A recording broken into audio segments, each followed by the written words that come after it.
Once again here in the Gateway City as the Cardinals begin a 3-game homestand, or rather 3-game series during this 9-game homestand against the Florida Marlins. And Freddie Gonzalez is seen his team now go to 6.5 games out after losing yesterday. Chris Coghlan, Nick Johnson, and Hanley Ramirez for the Florida Marlins. Jorge Cantu, Dan Ugla, and John Banker. And then Cody Ross, Cameron Maben, and Ricky Nolasco. And they'll face Todd Wellemeyer. John Smoltz supposed to make this start, out with tendonitis in his shoulder. So our Marshall Wire, the starter, is the 7-9 right-hander Todd Wellemeyer. And it's been about 6 weeks since he has made a start. He had a little stint on the disabled list. He's made 3 relief appearances, 2 before the DL and then 1 afterwards. So we'll see how deep he can go in this game, and hopefully he'll find something with his mechanics.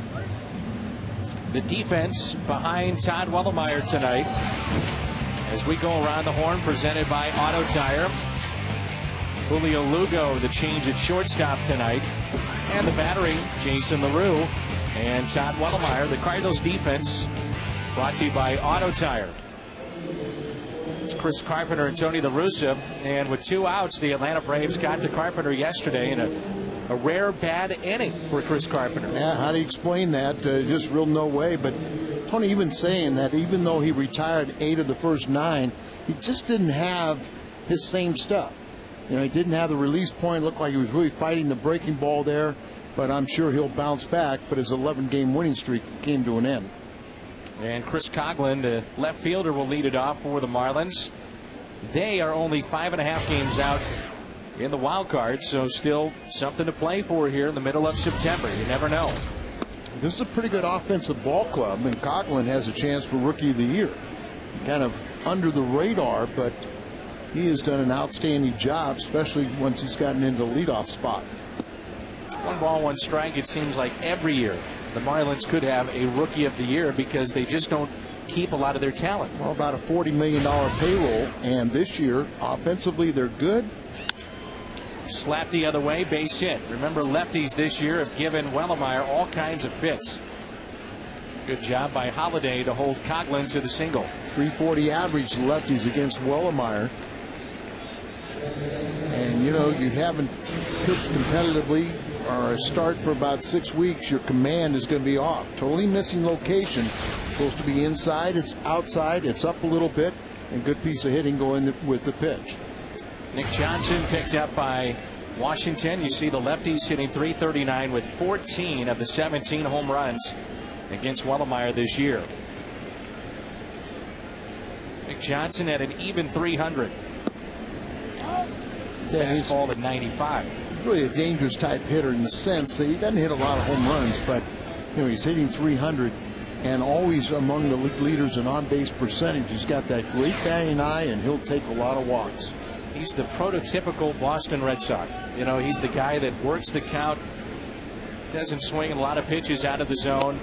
He'll take a lot of pitches and doesn't mind hitting from behind in the count, too.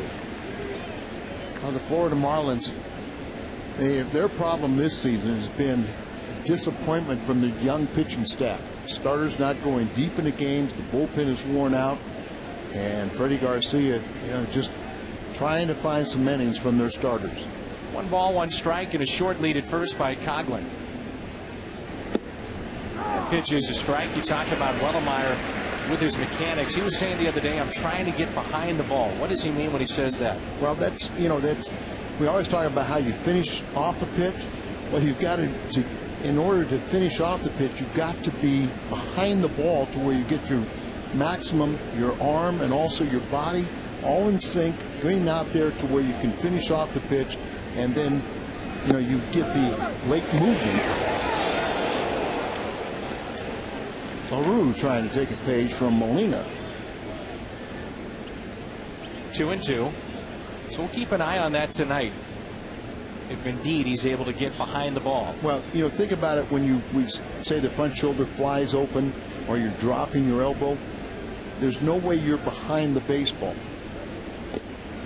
You know, like hitting, you hear the term staying inside the baseball. When you're pitching, very similar in the fashion that you want your body and your mechanics to be on a plane to where when you load up on the backside, you've got everything in sync going forward, and then you can get your maximum velocity, and more important, the final push or the final little bit to get your movement. Mentioned the other day too, he said, I'm basically looking at a couple of things, showing everybody around baseball what I have with 3 weeks to go. There's a look at Ramirez, and also trying to make a case to find a spot on the postseason roster. You're just not sure exactly where that may fall. And a 3-2 to Johnson. Runner goes. And this is hammered.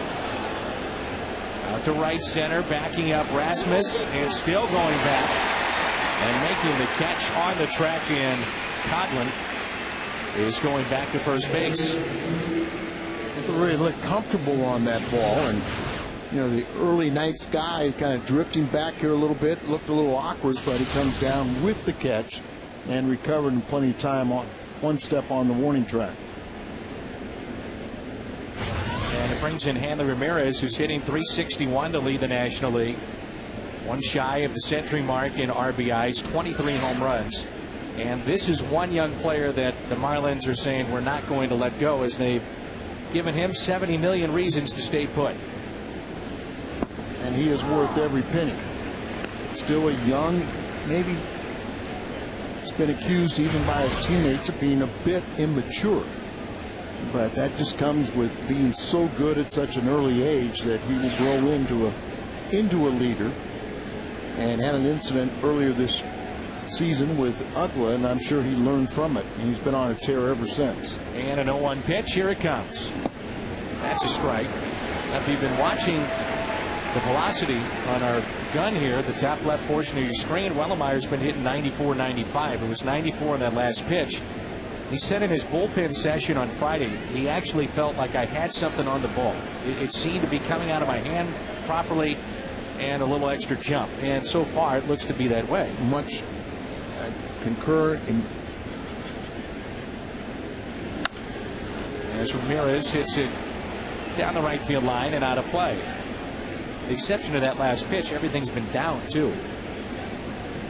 And that, you know, was by design, as LaRue trying to go up the ladder. If anything, that pitch might have not been quite high enough. If you get up where LaRue was asking for it, many times you'll get the pop up or the swing and miss. Ahead in the count. We'll see what LaRue wants now. 0-2 the count on Ramirez. Wants it away, I know that much. And gets it there. 1 ball and 2 strikes. See, there's a good 0-2 pitch. You try to get somebody to chase, but after throwing the first one up there, he was disciplined enough to stay, not swing at it. Last time out, it was a rough day on July 26th. It was against the Phillies. Throw to first. In that game for Wellemeyer, gave up 3 home runs, 11 hits, 5 2/3, and 7 runs. Cardinals picked up John Smoltz, and Wellemeyer went to the bullpen. 1-2 the count.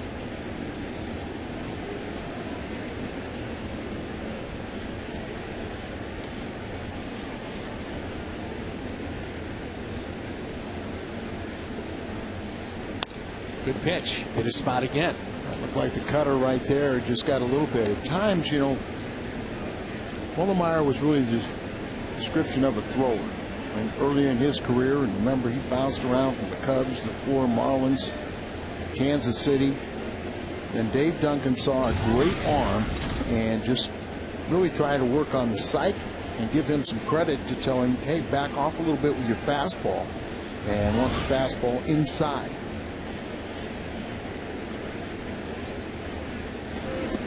And the ball scoots away from LaRue to the backstop, and now that takes away a potential double play and puts a runner in scoring position. 2 balls and 2 strikes with 1 out. I'm sure they're going to call that a wild pitch, but that is a ball that has to be stopped. And, you know, it's right there, and they'll call it a wild pitch because it hit the dirt, but there's no reason, and LaRue would be the first one to tell you that he should have blocked that ball and kept the runner still at first. 15 pitches already for Todd.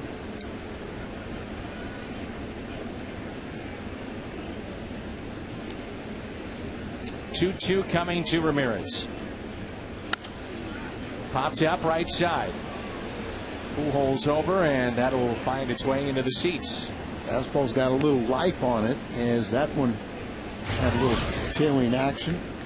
Ramirez, well, he's leading the National League in hitting, and he's got some other very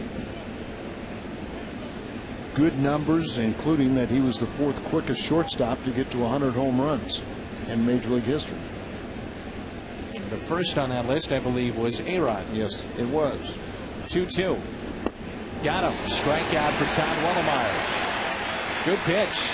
Strikes out the dangerous Ramirez, who now is 1 for 10 against the Cardinals so far this season. Late movement on that, just enough to get the swing and miss. Well, you'd love to see Wellemeyer have a scoreless inning and just settle in and relax. Back in this rotation for the Cardinals, and the severity of the tendonitis with Smoltz is not expected to be serious, but serious enough where he knows his body well and said, that's it, don't pitch tonight, and look ahead possibly to the weekend. And I'm sure that's not an uncommon to have a little tendonitis coming off the shoulder surgery, and something that John has experienced previously. Get a cortisone injection and be ready for his next time around. There's a look at Smoltz, the 42-year-old. This is Jorge Cantu, sitting 282, 15 home runs and 86 RBIs. As Al told you, they've got some pop in this lineup. Ramirez with 23 home runs, Cantu 15. The second baseman, Uglu's on deck. He's got 28. Cody Ross with 22. They've got the firepower here, and a lot of young players all trying to put it together. They're a very good manager, Freddie Gonzalez, and a good coaching staff. But you're right. If Wellemeyer can get out of this inning, and there's Freddie. Of course, he's quite familiar with a lot of the Cardinals, sharing the spring training site, and also John Smoltz, as he was with the Atlanta Braves for quite a while too. 1 ball and 2 strikes. Wellemeyer 2-0 in 6 career appearances against the Marlins. I like that a lot of these pitchers are down. Yes, and that's something that, because mechanically, like you said, staying behind the ball, that he can do that. He can, kind of get that, where early in the season he was just flying open. He had no command of his fastball, and usually the ball was up in the zone. Another reason why he got hit hard.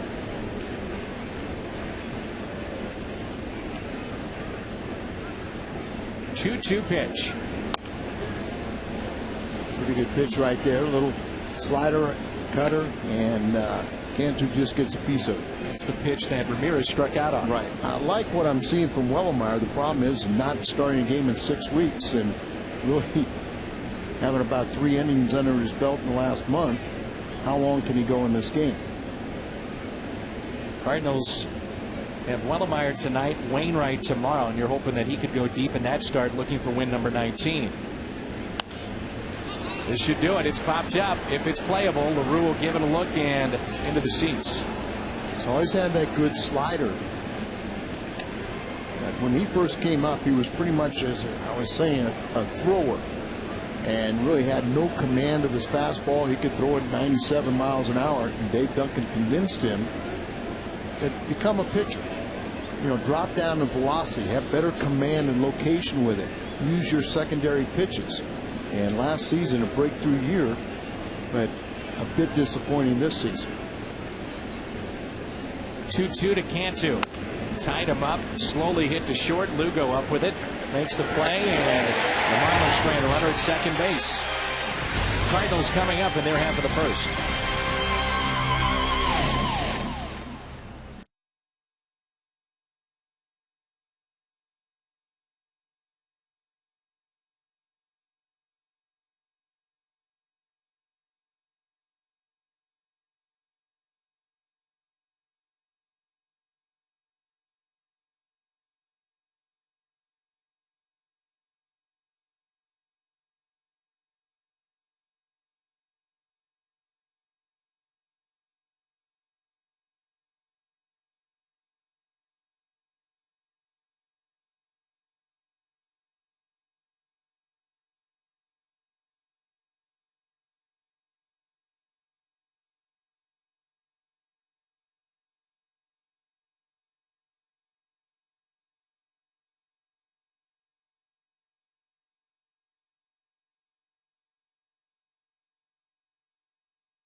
Gorgeous night here in St. Louis, and there's no score between the Marlins and the Cardinals. And the Cardinals face Ricky Nolasco, right-hander for the Marlins, and this is the lineup that he'll face. Skip Schumacher, Julio Lugo, and Albert Pujols, Matt Holliday, Colby Rasmus, and Ryan Ludwig, Mark DeRosa, Jason LaRue, and Todd Weddlemeyer. Numbers on Ricky Nolasco, presented by Marshall Wireless. You can see he's making his 29th start, his 19th since being recalled from AAA. We did not see him earlier this year. He was down in the minor leagues, but since coming back up, he's 9-3 with an ERA at 3 3/4 in those 18 starts. And here's Skip Schumacher to lead it off. The Cardinals face a lefty tomorrow, so you wonder about Skip and Colby being in this lineup. 2 for 12 against the Marlins in a previous series at Landshark Stadium, and he's sitting just above 290 on the outside corner. Now Nolasco, 6 1/3 against the Mets at Citi Field. That was his longest outing since a complete game on August 18th at Houston. There's the curveball, and that's a base hit. He left it up. It's a good sign, Dan, because he likes to use that curveball, has good success, but when you hang one like that, you got to make him pay. Coughlin, Maben, and Ross in the outfield. Cantu, Ramirez, Uggla, Nick Johnson along the infield. And the battery for the Marlins tonight, Ricky Nolasco and John Baker. Marlins defense presented by Auto Tire. Is it the worst thing that you lose 3 straight at this time of the year with that big a lead? And I think you know where I'm going with this. You never want to lose games, but you know, it's no one has ever gone 162-0. So if you're going to lose and have a losing streak, let's have it now. Yeah. Instead of about 3 weeks from now.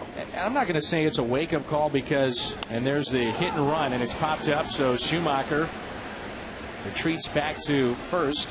I'm not going to say it's a wake-up call because, you know, Tony has got these guys focused, but like you said, if you're going to have a bump in the road down the stretch, do it now. Right. They were just on such a roll and built up that 11.5 game. It's down to 9.5 games over the Cubs now.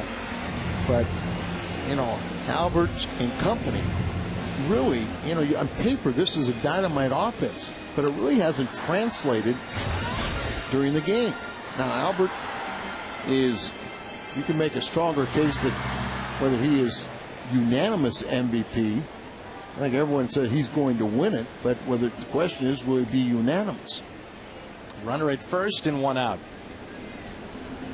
And Pujols on the season at 47 home runs, 124 in the RBI department, and we talked about it earlier, 327 is his batting average.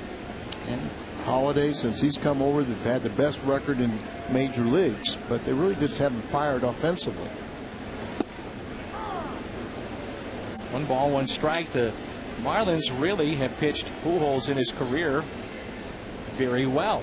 And you see there the Marlins, the average against opponents, and 254. That might be a product of the fact that they do share the same spring training facility and have a pretty good book on Albert. Could be. I would look at it the other way. Say he's got a better book on their young pitchers, but for whatever reason, Albert just does not hit them, and they usually do have some pretty good arms. And maybe if one thing, they don't have a lot of command, so they're not throwing a lot of strikes and showing that he's overly aggressive. 1-1 pitch instead of check on the runner at first. I'll throw another idea at you too, because you got to reach for something, because it doesn't make any sense. But the turnover on their roster, where there's not a ton of video on some of these guys as well. That could be a factor. And we share the same complex, so he sees them a lot. But as you say, kind of a revolving door when you have a $40 million payroll. 1-1 pitch taken outside. The Cardinals coming off their first 3-game sweep since July 20th, the 21st and 22nd at Houston. That was on the eve of really changing this roster up. Lugo and Holliday before Smoltz got here. The last time that they lost 4 consecutive games was early June. They dropped 5 in a row. Well, if you think about it, the next day was when Lugo and Holliday arrived. Holliday was in Philly, and of course Lugo. Did he come the final day in Houston? I thought Lugo may have been in the final day in Houston, and then that Friday was Holliday's. Yep. And Holliday has just been hit over 400 in this ballpark, 380 as a Cardinal. And, you know, Albert is Albert, but we've had a lot of those games like our last one Friday night. Cardinals lose 1-0. Sometimes it's good to be brought back down to earth, too. 2 balls, 2 strikes, 1 out, and a runner at first.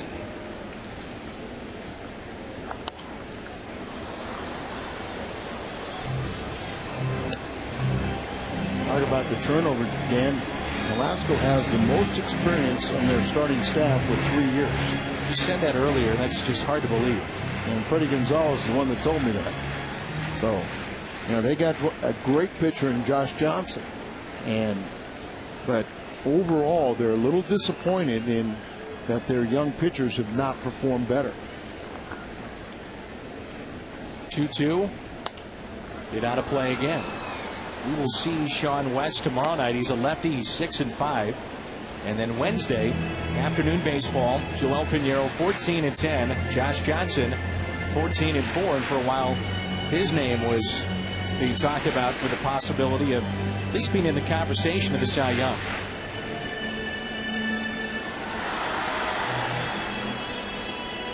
And Velasco has had 2 appearances against the Cardinals. He's 0-1 with an ERA close to 6. Won a career high 15 last year and 11 wins as a rookie in 06. Pujols down the left field line, just fair. Off the sidewall, a fan does not touch it. Albert's on his way to second. He has to hurry up. In there safely with the double.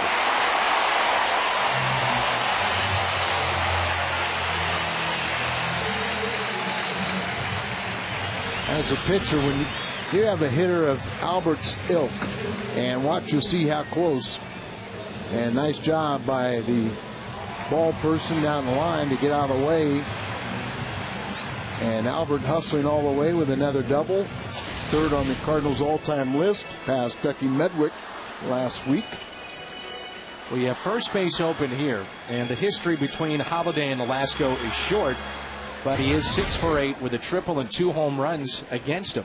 And I'm a little surprised that they're pitching to him. I know it's the first inning, but Freddie knows his club will score tonight. And talking about scoring in yesterday's ball game, it took Holiday to the 9th inning before he got the Cardinals on the scoreboard with the 2-run single.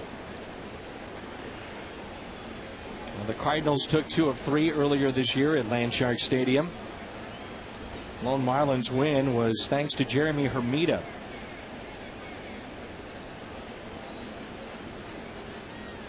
And Hermida is out tonight. He's missed 10 games with a oblique muscle strain. And a very good pitch right there. Outside corner beyond the reach of Holiday. And he's in the hole 0-2. Runners in scoring position, 345 batting mark. Outfield very deep. Base hit on an 0-2 pitch in the right. 1 run in. Pujols being held up. He'll run through the sign, and he will score to make it 2-0. Ran right through the sign of Jose Oquendo. Thankfully he did. Cardinals lead it 2-0. Well, Albert just wanted to make sure that Holiday got over the century mark in RBIs. RBIs number 100 and 101 give the Cardinals the 2-0 lead. But almost have to think very poor communication as Nick Johnson, after the base hit, nearly catches it, gets over his glove. That scores Schumacher. Pujols runs through the stop sign, and then Nick Johnson got the cutoff, but really kind of held it, as apparently couldn't hear anyone say throw home. Colby Rasmus now with a runner at first and 1 out, and an early 2-0 lead for the Redbirds. Jump on top, add on, pile on, do whatever you can to have a big offensive night. Chicago is playing Milwaukee tonight. They're in the top of the third, no score. Magic numbers 2-11.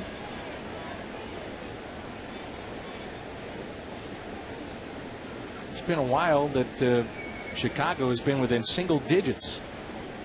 behind the Cardinals, 9.5 games out.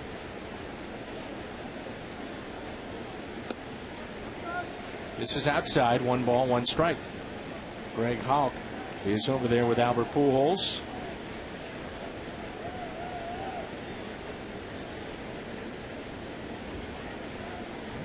See him walking there, grimacing a little bit. Wouldn't be the worst thing to, and we talk about how to, one, make sure all these guys stay healthy, and two, try and get some rest. And got some off days like on Thursday, but how about with a day game on Wednesday? It's a 2 for 1 day. And a night game on Friday, you're getting quite a few hours of rest for some of these guys. And it's not just the off days. They need to miss a game or two here where they can totally relax. 1-2 the count on Colby Rasmus.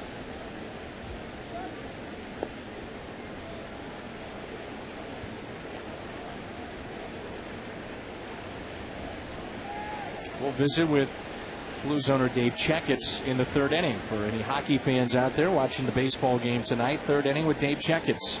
Trying to pull slightly in the outfield. 2-2.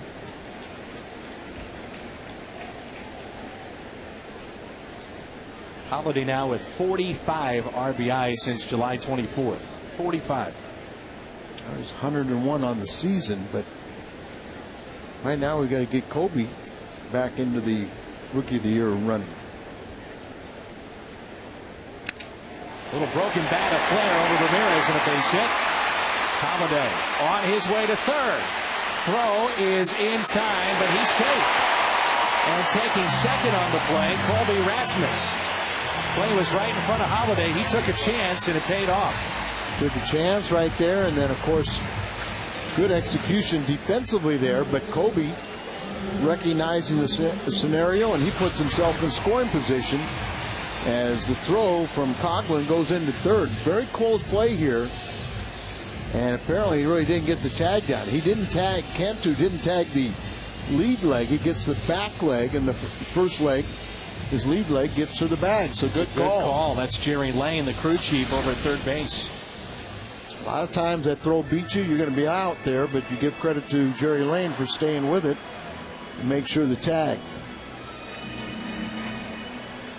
Ricky Nolasco, our key to the game. He's been 4-0. Last 5 starts on the road. Opponents only hitting 188. You see the strikeouts very high there. The Toyota keys to the game, and Nolasco tonight has seen 5 hitters and given up 4 base hits, including the double by Pujols.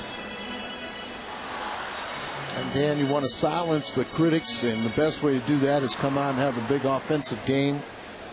You know that this is going to ultimately be a bullpen game for the Cardinals.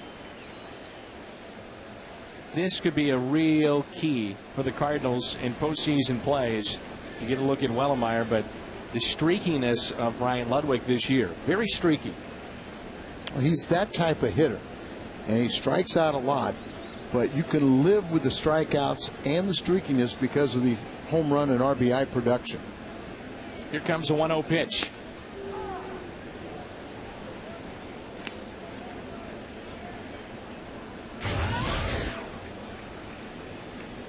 Two for 6 against the Marlins. Couple of RBIs in the previous series. Seems like a long time ago. 2 runners on, Rasmus and Holiday at 2nd and 3rd, and here comes a 1-1.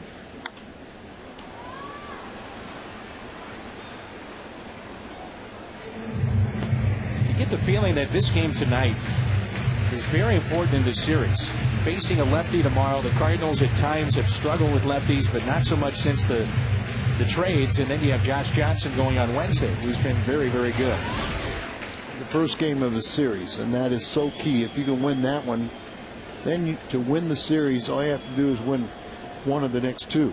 But as you said, the combination, especially with Johnson, you'd love to be up 2-0 and then take your chances against an excellent pitcher. But you've got Pinheiro that's been one of the Cardinals' top 3. And Baker out to visit with Nolasco. Made an 0-2 mistake to Holiday, and he burned him with a base hit to right to score 2. And he's got Ludwig here, 1 ball and 2 strikes. Notice that Cameron Maybin, on just about every hitter the Cardinals have had, he's the center fielder playing very deep. be a little safety factor, not wanting to make a mistake. Play the right fielder shading in left and center to pull the ball, but they all know that he hits a lot of balls straight away to right field, so big gap in right center. And Maben came along with Andrew Miller, and he was part of the Miguel Cabrera Dontrell Willis deal with the Detroit Tigers back in '07. 1-2 pitch. Ludwig up the middle, base hit. One run is in. Here comes another. 4-0 St. Louis. Ludwig delivers on a 1-2 pitch. 89 RBIs now for Ludwig. And Velasco almost throwing too many strikes, Dan. You know, we always talk about a guy not throwing, you know, enough strikes, but sometimes you can make too many pitches that are, you know, in the strike zone. And give Ludwig some credit. Going out, getting the pitch, going down and reaching it, just making contact. And now watch the throw. He's got all the talent and all the tools, but this one way offline. And so, you know, you're talking about trying to put hitters away and maybe being too much in the strike zone as DeRosa hits it out to deep left center. Maben back near the wall, and he's got it. Ludwig retreats to first base. DeRosa just missed it, but Holiday's base hit, 2 RBIs on an 0-2 pitch. Ludwig base hit, 2 RBIs on the 1-2. And he's thrown 24 pitches. Only 6 have been out of the strike zone. So guys are up there. They're ready. They're expecting a strike, and he's hung a couple breaking balls. He's got a couple pitches that caught the plate, especially like the 0-2 pitch. And, you know, guys are ready for a strike and doing what they have to do, make contact. So it's LaRue with 2 outs and a runner at first. And Tony wouldn't say it, but is he the personal catcher for Todd Wellemeyer? Well, I think it's a combination that, you know, sometimes you get a guy change your luck a little bit, but more importantly, I think trying to give some rest for Yachty. And LaRue's been productive. You know, when he catches,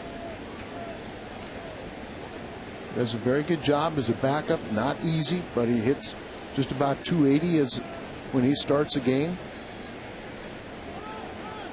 Now time is called. Cardinals already with 5 base hits here in the bottom of the first and a 4-0 lead. I thought, even though Wellemeyer only threw 1 inning, I thought it was one of the better innings we've seen all year. I don't think there's any doubt. And but the problem is that, you know, he's not going to be out there for very long.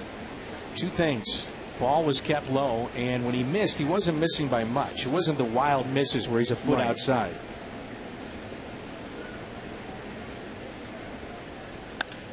.2-0 pitch.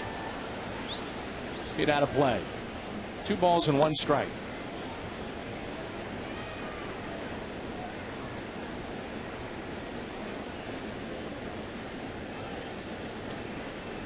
Houston has jumped out to a 1-0 lead in the 6th inning against Cincinnati.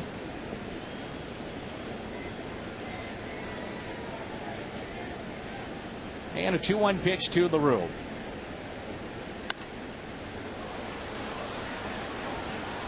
Out of play. We've got big crowds expected for this series here against the Marlins, and before the game, depending on the walk-up, there was talk of over 40,000 here tonight. On Monday night, with kids back in school and Cardinals with a commanding lead, that is just one more remarkable thing about Cardinal Nation. They support this club. A 2-2 pitch to LaRue. Instead of check on Ludwig. 2-2, and you've got the pitcher on deck, and yet you throw over to check on Ryan Ludwig. There's a lot of things that go on in the game today that I don't quite understand. Would that be one of them? That would be one of them. Here comes a 2-2, we think. And LaRue reaches for it, hits it to Ramirez. Over to Nick Johnson. So 5 hits in the inning for the Cardinals. Albert Pujols with the extra base hit. He would come around to score. 0-2 pitch to Holiday. That made it 2-0. Ludwig, nice piece of hitting. 2 more runs, 4-0 after 1.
What I'm saying is, I mean, you back to your old. What I'm saying is that's a lot more like me than the Pittsburgh start. Yes. What do you take away from that start? What do you take away from that in terms of confidence and just feeling like yourself? Well, that's what I needed. I mean, even though.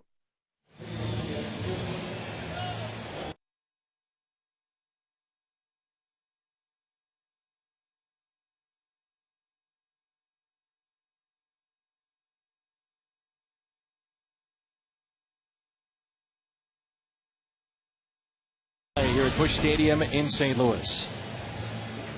Along with Al Rabowski, I'm Dan McLaughlin. Jim Hayes with us. The rest of our crew will hear from Jim around the 5th inning as he had a visit with John Mozeliak, the Cardinals GM.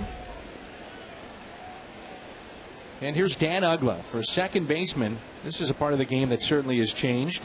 Second baseman with 28 home runs. And he's been doing that year after year after year.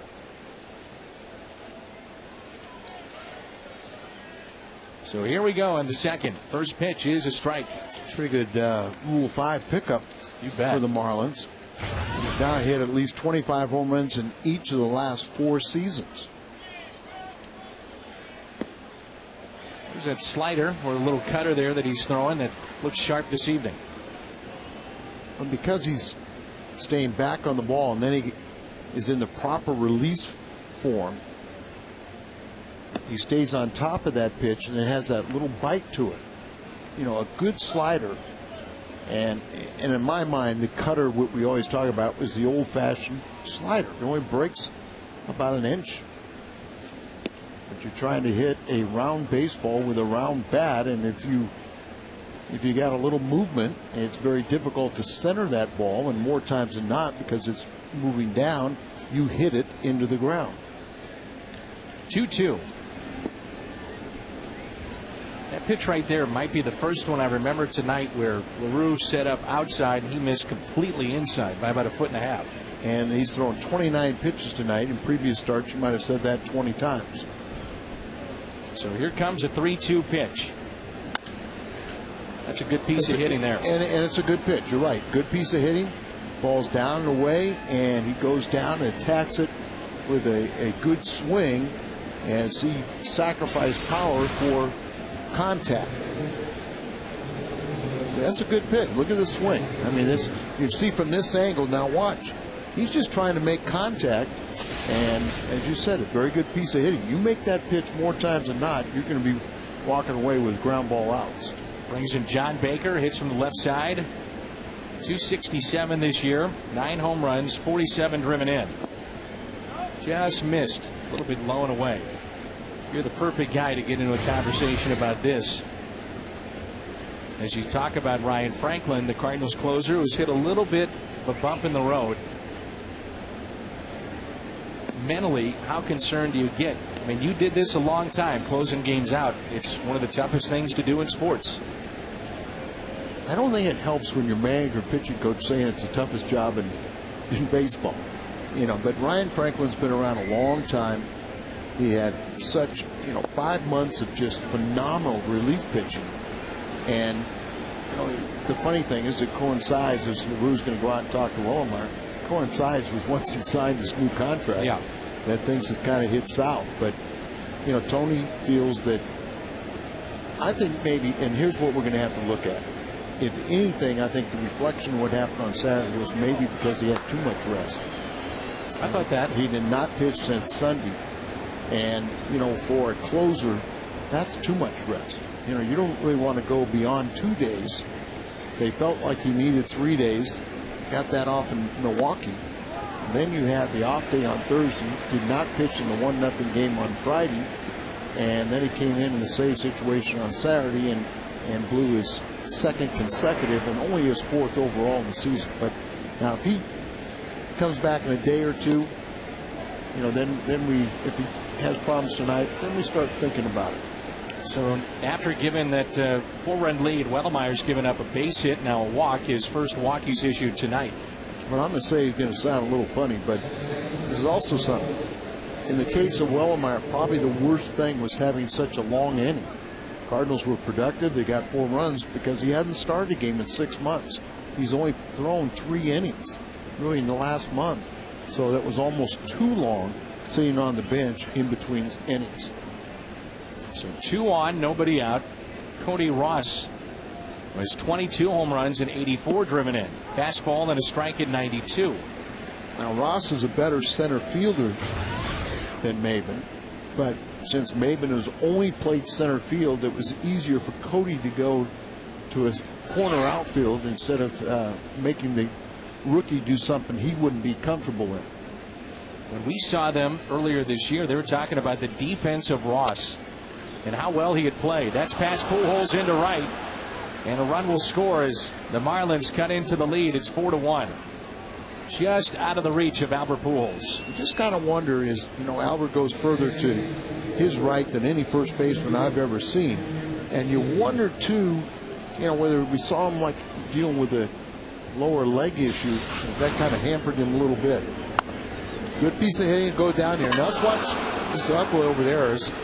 He's kind of broke stride and almost stumbled making the turn at third, but he gets across the bag, and look out, the Marlins are coming at you. And now you've got the tying run at the plate, and Maben, 224 hitter, 2 home runs, 7 RBIs. You love Andrew Miller, who's a tall lefty that they got in the deal with Detroit, and also Maben, who's thought of to be the center fielder of the future for the Tigers, but for them to give up a talent like Cabrera, and at that time Dontrell Willis had to get something back, and they did. He's a very exciting player. Broke with the ball club, but after hitting about 200, they sent him back to the minor leagues where he probably belonged. But then you get the recall in September. Here's the 0-1. And he went 0-2. First base umpire is Mike Winters. Behind the plate, Tony Randazzo and Chris Guccione at second. We mentioned Jerry Lane in perfect position with that safe call over at third, with Holiday running from first to third base. And he is the crew chief. Outfield is straight away from Maben. Going back to Franklin, I guess the one thing that would concern you a little bit is that his control has not been as good as we've seen for about 5 months. And he doesn't throw 95 or 96. So if he doesn't hit his spots, a lot of times he can get hit. That's true. And he had in about his last 8 appearances almost the same amount of walks as in his first 50 plus. 1-2, a little chopper. Lugo out at second, on to first, and not in time with a good speed of Maben. Nice play there by Lugo as it took a little funny hop at the end, almost bounced over his head. And Lugo, known for his offense, really has not been hurt too badly defensively, but there's the high hop as he was expecting one to be about waist high and almost gets over his head. So wasn't going to be a double play as he had to range to his right, throw across his body, and Maben just has too much speed. So 6-4 on the fielder's choice, and now the pitcher Nolasco will be the hitter. He's batting 143 with no home runs and 3 RBIs. What does Freddie Gonzalez want to do here with his pitcher? hit a 3-run home run. I'm sure he'd love that. Realistically, you have to look at it here. Oh, that's the difference there.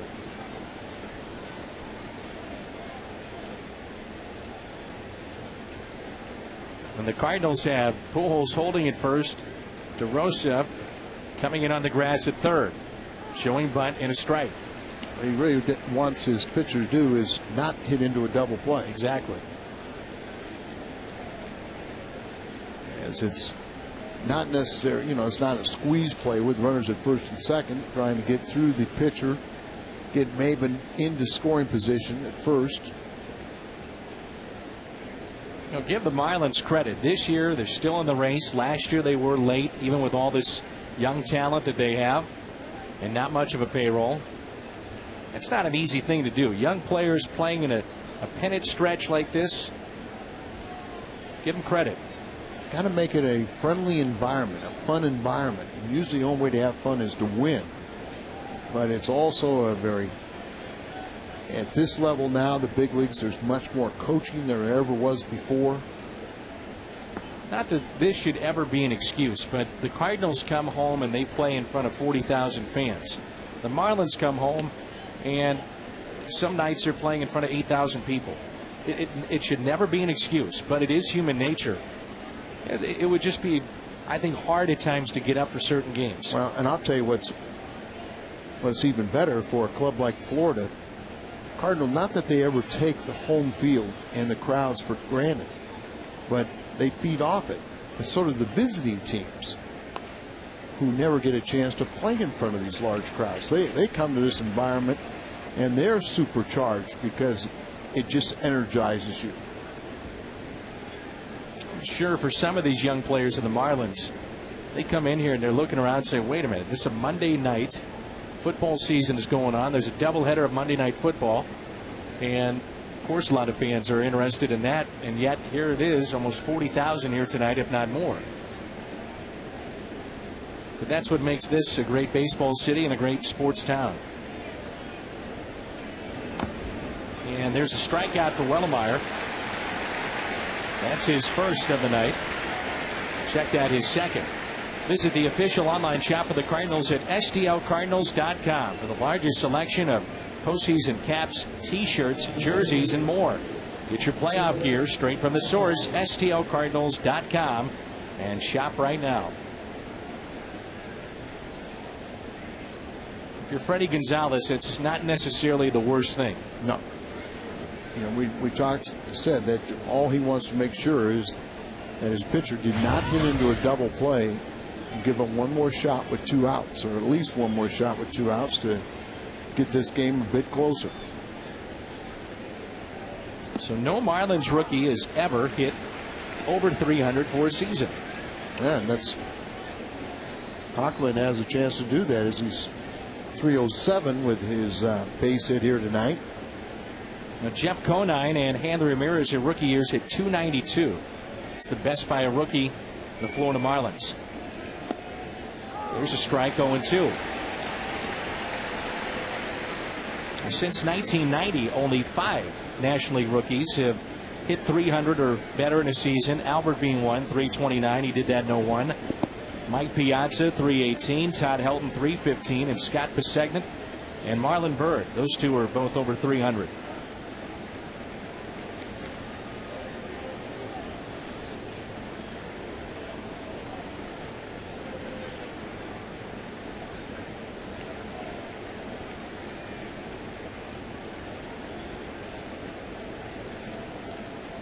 Here's an 0-2 pitch. Shallow left center. Rasmus, though, has to back up a little bit and makes the catch. Marlins strand 2, and Wellemeyer leads it off when we come back. It's 4-1.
This November, train to be an umpire at the 09 MLB Umpire Camp at Baseball's Youth Academy in Compton, California.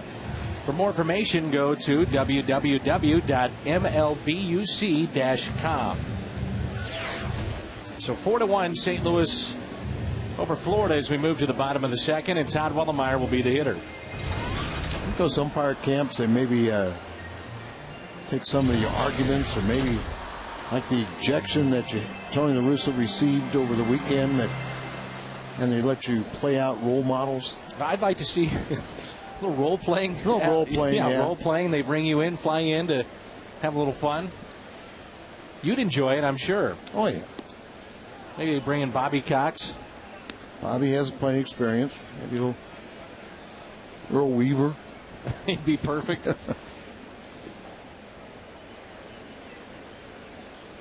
And here comes an 0-1 pitch to Wellemeyer. You probably don't know Frank Lucchese. You know, he did get to the big leagues a little bit, but you know, he had a reputation as a minor league manager that really had problems with umpires to where would steal the base or something like this. One game he got thrown out. Got thrown out of a minor league game and then climbed the light pole and refused to leave the light pole. The light pole? The light pole. I don't know the gentleman's name, but one of the great tantrums, if you will, of all time was done by someone that was in the Atlanta Braves minor league system. And it was last year, I believe. Pulled on every base. Yes. Somebody that you will never hear at the major league level because of that video. Right. Well, that's what Frank would pull out the bases. That's all. And Wellemeyer shoots it into shallow left. Drops in for a base hit. So first time through, the Cardinals with 6 hits against Ricky Nolasco. Good effort out there by Coghlan. Coghlan made the effort as a pitcher. You really appreciate a guy trying to make that play and then maybe backing it up.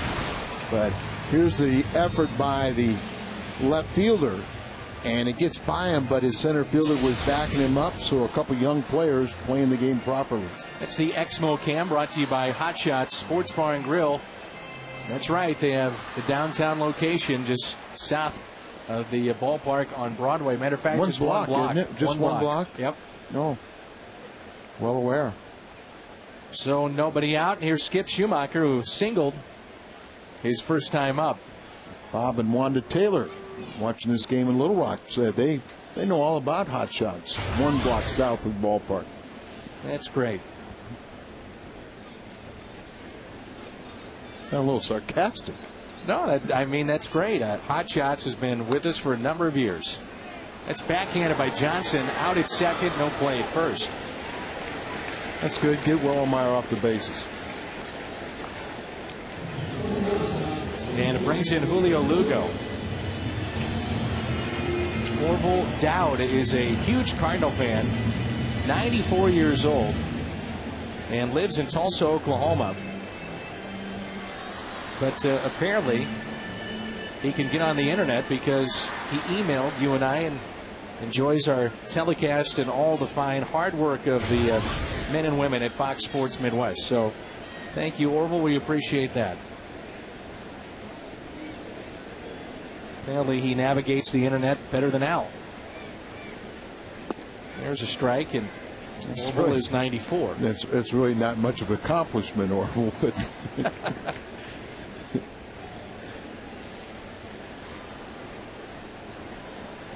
Lugo, first time up, popped out to second base. Runner at first, short lead by Schumacher. First pitch was a ball, so it's now 2-0.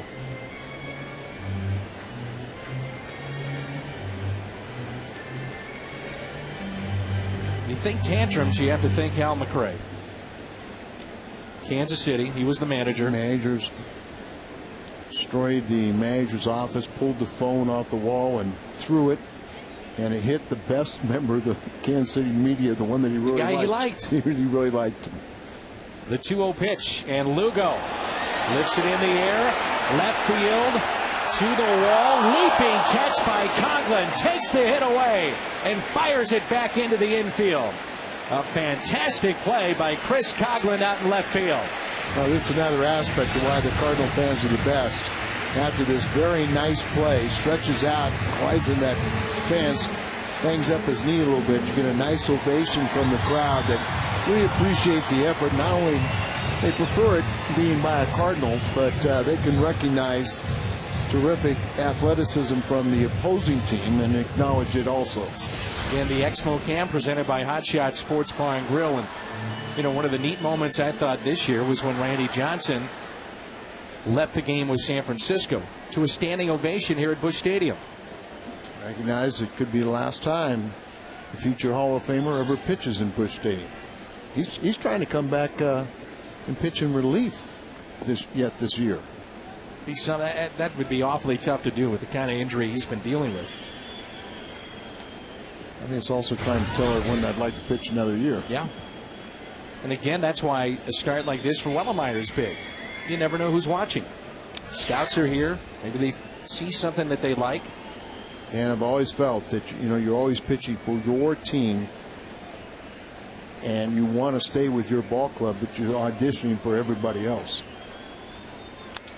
And Pujols fouls it back. I mean, look at the Cardinals, what they've done, even with some of those late season acquisitions, and probably the best one that comes to mind as far as a guy that you really didn't expect a lot from, but then he comes to St. Louis, hooks up with Dave Duncan, Woody Williams. The Cardinals saw something that they liked.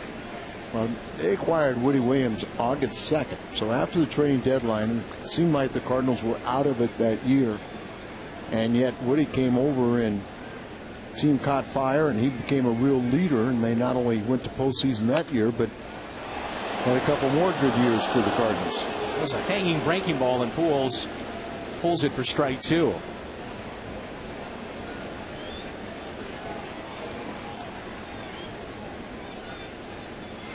A lot of flashbulbs popping when Albert Pujols is up. And we're always talking about auditioning, and maybe this young man's auditioning for the job with Fox Sports. Become a camera person. Like he stayed right on. Better not fight big dog for that job, though. Here's a 1-2 instead of check over at first. Maybe he's after T. West's job because their camera's about the same size. Oh, our young lady. There's T. West. 1-2 pitch. Taken low by Albert. 2-2. I have to show T. West's camera so people understand why I say that their cameras are similar in size. Well, it looks like Tony is playing a video game behind us, but his camera is right there. Right there.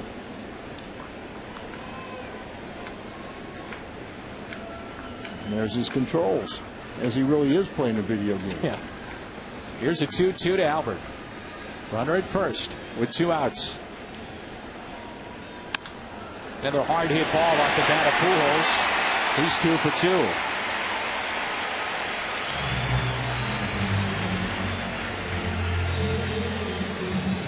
And it now brings in Holiday, and after his single, he's 7 for 9 against Nolasco.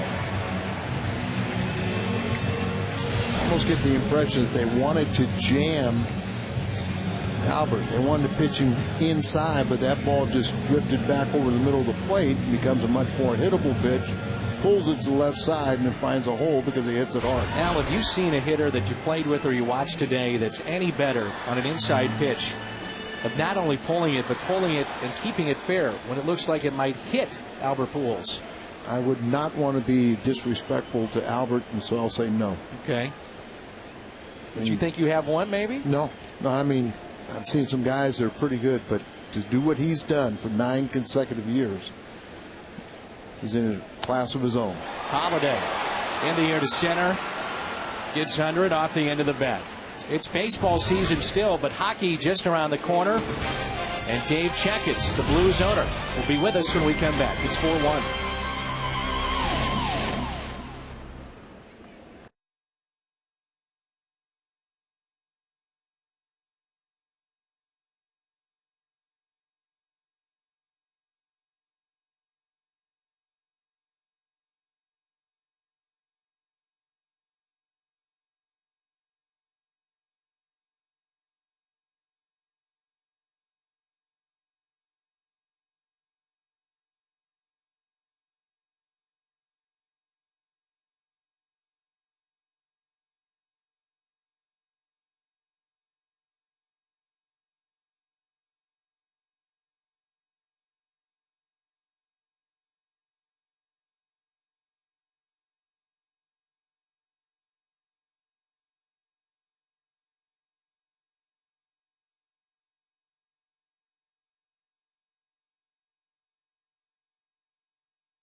Sea of blue down the street, Scott Trade Center, and Dave Checkitz has been kind enough to join us, the Blues owner. And first of all, how excited are you about Blues hockey? Because this seems to be year 4 of your ownership group, probably the most exciting year going into a season.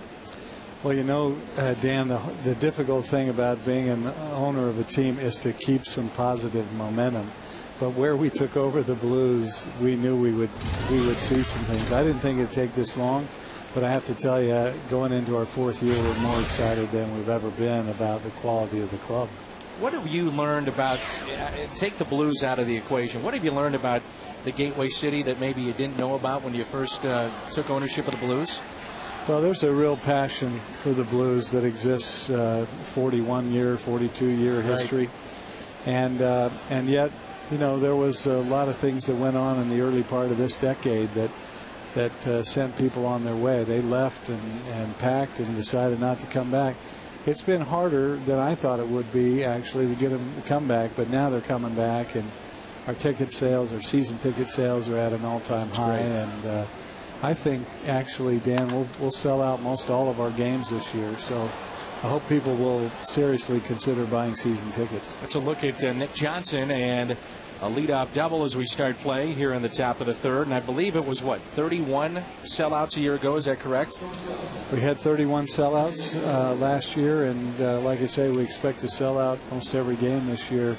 We're just about to go past 10,000 season tickets.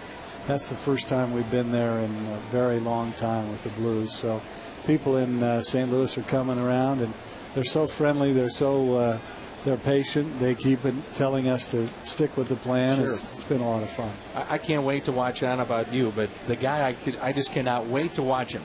Eric Johnson. I'm talking to him the other day, the defenseman of the Blues. There's a ground ball. Oh, it takes a bad hop and into center field.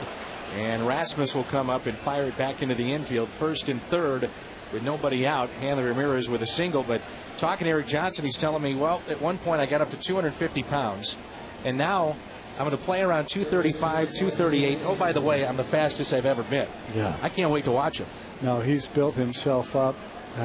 He's taken advantage of a bad situation, bad injury, and he really looks great in practice. And if you listen to our goaltender, Chris Mason, about his power play shot, yeah, you know, it's something very special to watch. The other guy, too, Paul Correa. How about the early reports on Paul?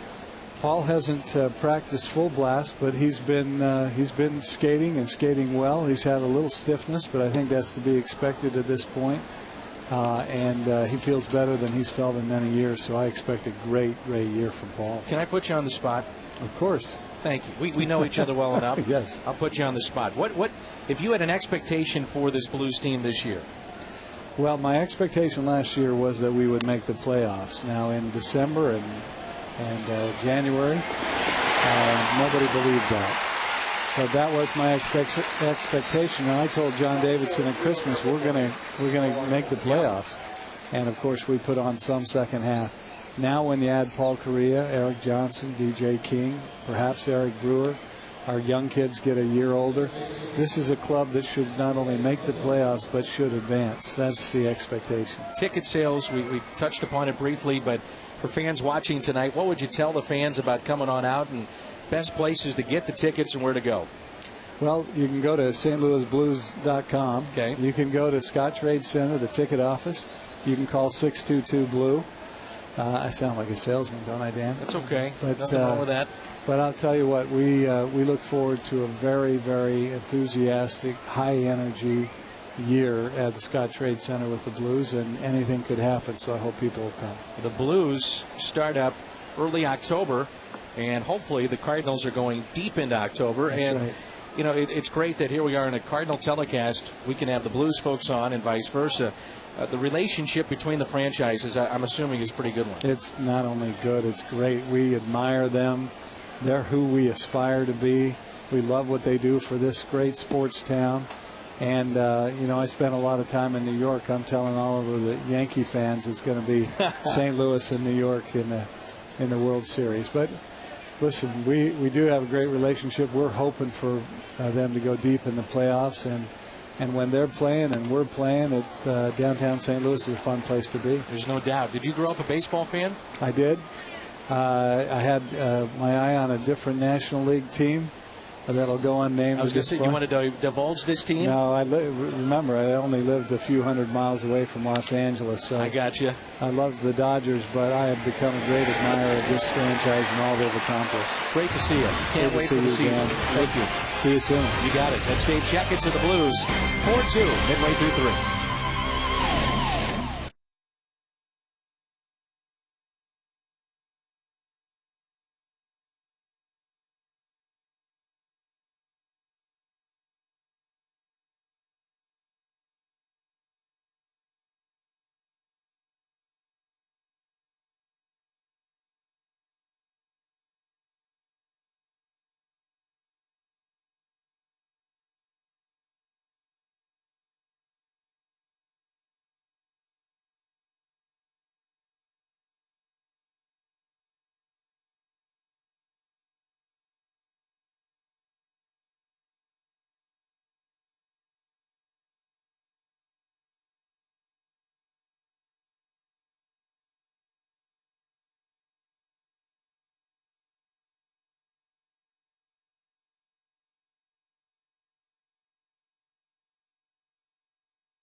Okay.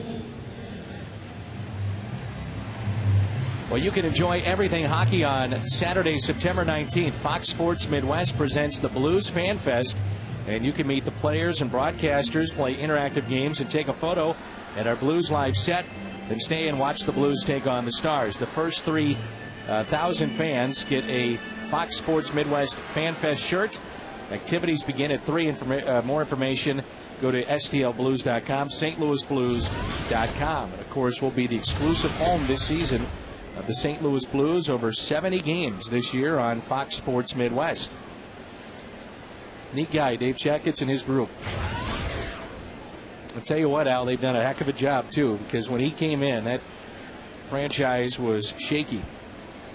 Well, it really is. And of course, it's ever since the inception of the Blues, and one time it really became the social event of St. Louis to be involved, and now it's involved to where they have some really hardcore fans, and they've been very good in the community, and it's a good relationship for the fans and for the Blues.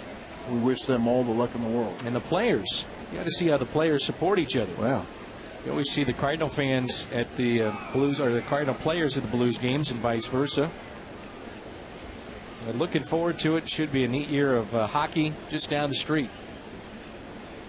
4-2 in this ball game as we move to the bottom of the third, and this is Colby Rasmus.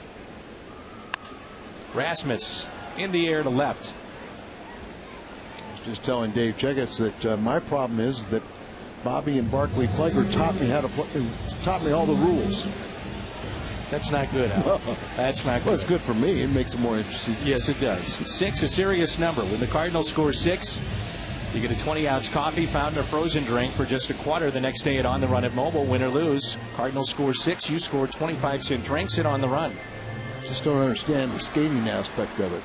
That's part of the game. You got to be able to skate. The hip checks and you're in with and that. The fighting, I got that all down. And Ludwig is swinging a miss. He has a base hit and 2 RBIs. Kenny Reitz, who I always see at the ballpark, says, Dan, you wouldn't believe it. Al was the guy that always started the fights, but yet when the fights were happening, he was nowhere to be found. I was usually on the bottom of the pile. That's a strike on the inside corner, 0-2.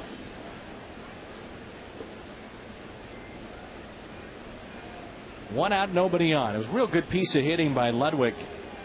First at bat to go down and get the pitch and line it up the middle. And this time it's a foul tip held on to by the catcher, John Baker, for the strikeout for Nolasco. And that's his first strikeout tonight. Brings in DeRosa. You know, interesting play when we had Dave Checketts in the booth, and I was curious your thoughts. DeRosa had a ball that was hit to him, could have come to the plate, it looked like, take the chance of getting that runner, or take the chance of not getting an out, and he went with the double play. Get the double play. Get the 2 outs. You know, you still maintain a 2-run lead. Many times, like you say, by trying to cut it off, and if you don't get that out, then you open up the big inning for the opposition. So you scored 4 runs off in Nolasco. You still, you know, concede 1 more, but get the outs and get you well on the way to make it just avoid the crooked number. 0-2 the count here on Mark DeRosa. And a strikeout of DeRosa on the outside corner. Nolasco with back-to-back Ks.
Rapid rewind.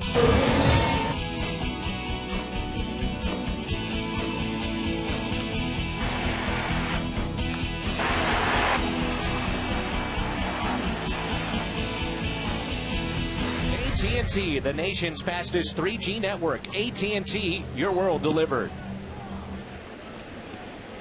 And here we go. It's a strike to John Baker in the 4th. 4-2 St. Louis. Cardinals picked up 4 runs in the 1st, and Florida's come back with a run in the 2nd, another in the 3rd, to cut it to 4-2.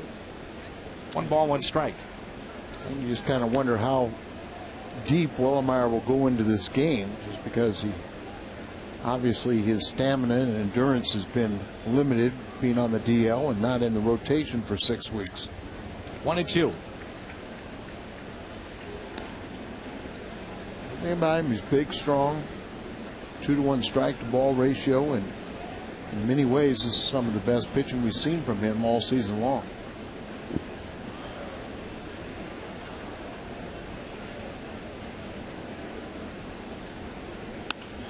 Fought off and hit out to left. Holiday coming on, won't get it. Drops in front for a base hit. So leadoff hit for Baker, who's also walked tonight, on base for the 2nd time. If you haven't been paying attention, I know you have, Al.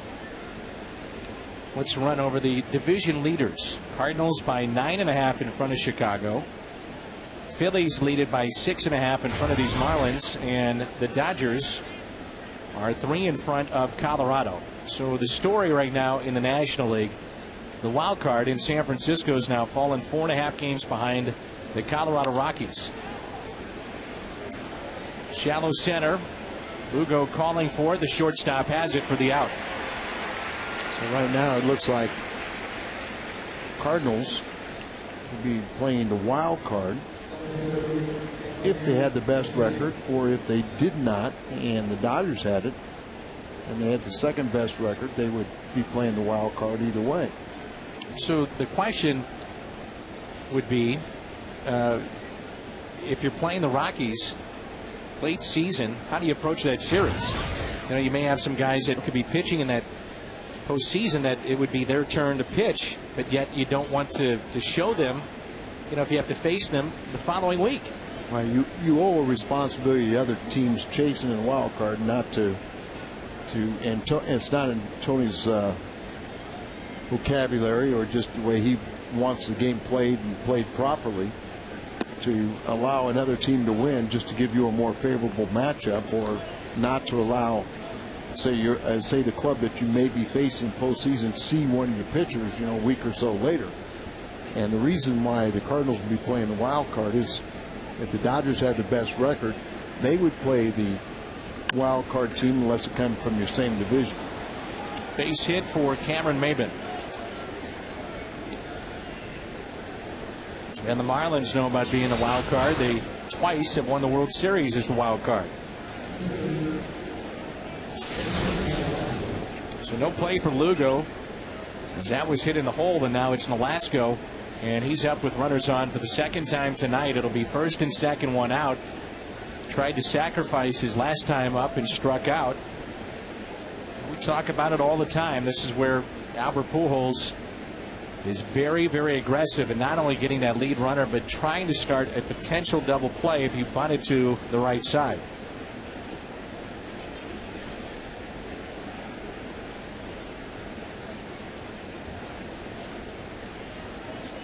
Marlins have stranded 3 on the night. Cardinals have stranded 3, but they have 7 base hits, and Florida now has picked up 7.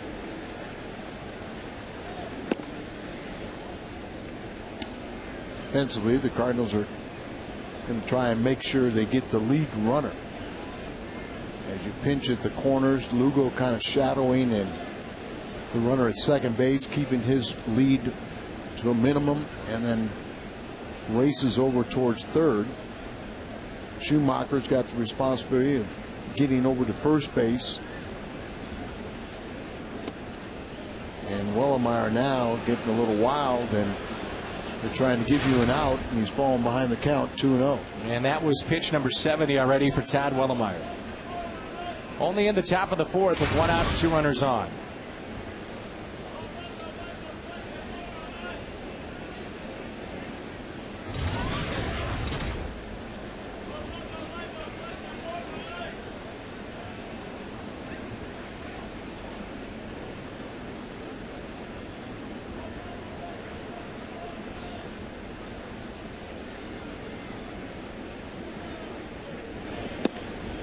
And that's a strike. It's almost as if LaRue is trying to accentuate the point that you were talking about, Alan, trying to finish your pitches. He just kind of imitated what he should be doing. He started dropping his elbow and you know, getting underneath the pitches. So watch him.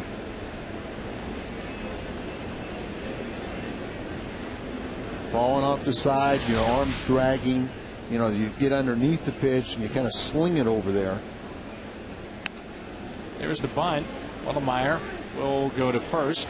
See, he almost got that ball too quickly and was going to throw it away. Didn't look like he had any desire. He had plenty of time to check and see if he had an out at third or listen for the call. So we have to assume that LaRue was calling first base all the way.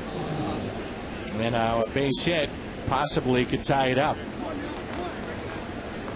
So Nolasco, the sacrifice, 1-4. Back to the top of the lineup, Coughlin, who is singled and also flied out to center. Well, a little strange that Tony's more than willing, apparently, to allow them to tie or go ahead in this game. No activity, nobody warming up. He has allowed 7 hits. Here we are in the 4th inning.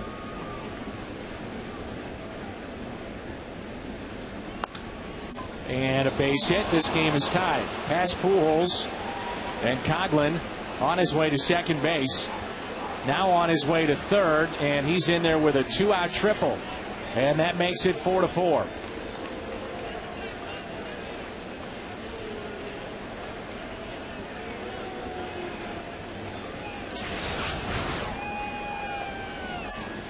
That little slider going ending up down and in. That's right where lefty's natural arc of his bat. And there you see kind of getting underneath the pad. There's no error on the play. And it shouldn't be. And it's the 8th hit that he's allowed, and now activity in the bullpen. Mott Hawksworth is warming up. There you see Blake Hawksworth. So a triple and a 4-4 game.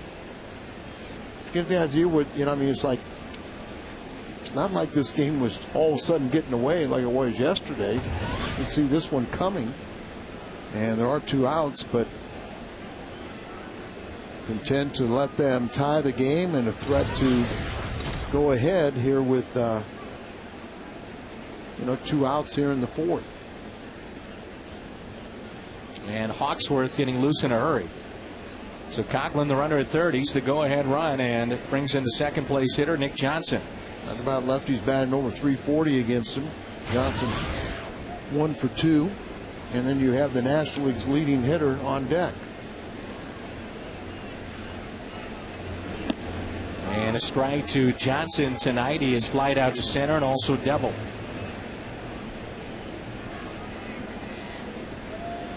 Outfield is straight away for Nick Johnson, former Expo and National, and Yankee as well. A little inside out swing, and that'll find the seats out of play.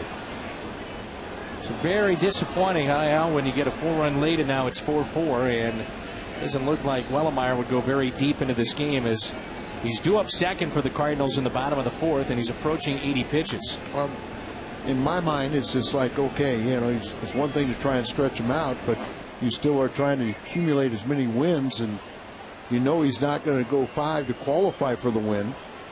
And it seemed like it was a little slow to get the bullpen active. Hammered down the right field line, and that ball is gone. Fair ball and a home run to Nick Johnson off his bat. Some boos here at Busch Stadium. His 8th home run, RBIs 60 and 61.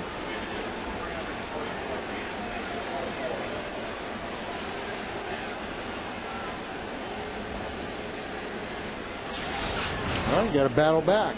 And there you see the hanging breaking ball, totally missing location. Another pitch that's down, just right in the wheelhouse of the left-handed hitter. And give the Marlins credit, they were down 4-0 and battled back to take a 2-run lead. Hanley Ramirez has struck out and singled. You're in September, and I know the Cardinals are trying to give every opportunity for Memphis, who goes into the championship round, to not disturb their roster, but Double-A team, Springfield, got into postseason. They were eliminated last night. I don't think there's any pitchers there, but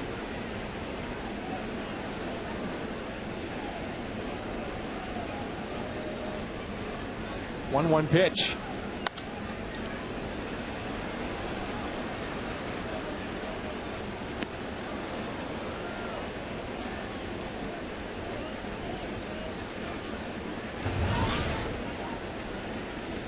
So 79 on the night. Todd Wellemeyer. and not a good outing at all. He's given up 9 base hits. Ramirez loses the bat over the dugout. It's a little boy there.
6-4 as we move to the bottom of the fourth, and that little boy there was hit by a bat. They will tend to him, and hopefully he's going to be all right. Got him in the wrist and probably scared him quite a bit. Yeah. And the Marlins player is quite concerned. So that was Hanley Ramirez who struck out, and now we go to the Cardinals half of this fourth inning, and no one has been brought out to the on-deck circle, which would be Wellemeyer's spot. So LaRue, Wellemeyer's spot, and there's Khalil Green, and then Schumacher. What's the secret? You hear the round of applause as looks like that little boy is going to be just fine.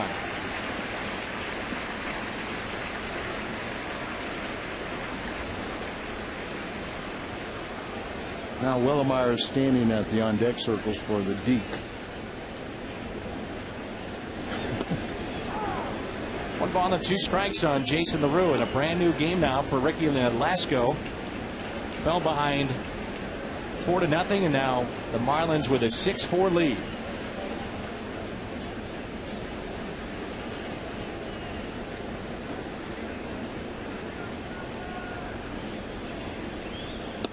And a strikeout of LaRue. It's 3 in a row and 3 this night for Nolasco. Go inside Big Ten Conference football 4 nights a week with 4 unique shows on the Big Ten Football 4-Pack, and their experts bring you game plan breakdowns, interviews, and analysis you won't find anywhere else. Catch the Big Ten Football 4-Pack every Tuesday through Friday, 10 Eastern, only on the Big Ten Network, the only cure for gridiron deficiency.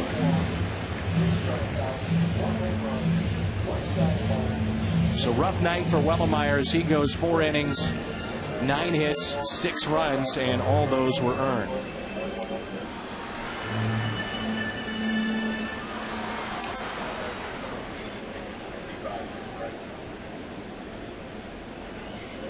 Here's Khalil Green. First pitch, a swing and a miss.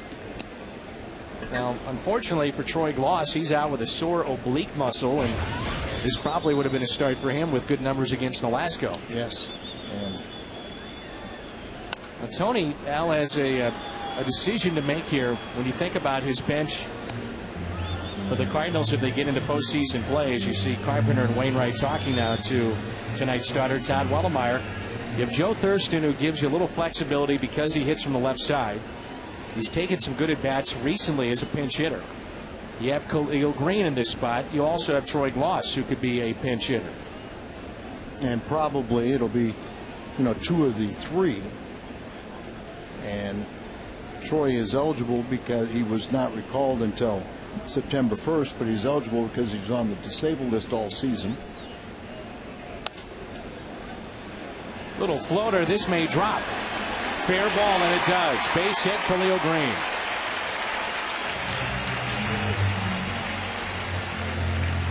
At Cardinals starting pitcher Cal Loesch to your collection of oversized baseball cards. Kids 15 and younger receive the oversized collectible Loesch card September 19th. That'll be against the Cubs this weekend, courtesy of Shelter Insurance. For more information, visit STOCardinals.com. I kind of have to give a little nod to Thurston because he's been here all year, but more importantly, he hits from the left side. Right. And, it's one of those little things that, in my mind, the Cardinals had an opportunity to drop a pitcher because whatever your roster configuration is on August 31st, that's what it has to be in the postseason. I mean, if they had 12 pitchers, you have to go with 12 pitchers on your playoff roster. You could have had be more advantageous to have extra, position players going into your postseason roster where you don't need 12 pitchers. You need 12 pitchers, you aren't going to be in the roster or postseason long. That's right. And another question that needs to be answered, if he's healthy, and by all accounts you would hope that John Smoltz is going to be just fine and just missing the start, does he go into postseason play as a starter or as a reliever? Mine reliever. Yeah, I'm with you, Alan. At this point, though, that has not been decided, and I think you have to find out before the season is over if he can bounce back, back-to-back games. And that's what, John, in his own mind, it's a bit surprising to me, but he knows his arm better than us. And the reason I say it is because all the success he's had recovering from previous surgeries, going in and being an elite closer, I would think he'd have no problem relieving. But as he told you, he in his own mind wants to know if he can go back-to-back. Base hit into right. Khalil Green to second. And on his way to third with one out. Here come the Cardinals, first and third, and just one out.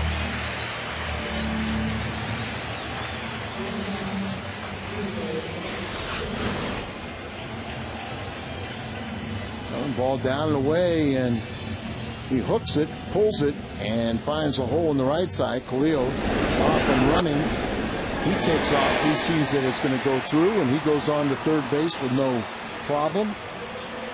One out. The Cardinals really do have to, avoid hitting into a double play with Lugo, bring up Albert, but at the very least they've got to pick up one run and cut the two-run lead.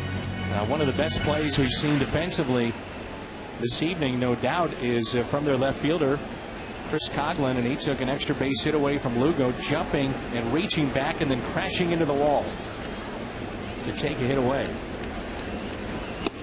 First pitch to Lugo is a strike. You may see Julio playing back-to-back games, as he is 0 for 2 in this ball game tonight, but the Cardinals face a lefty tomorrow. And it probably wouldn't hurt to give Brendan Ryan another day, or you could play Brendan Ryan and then have Lugo play second base. Probably more what Tony will do.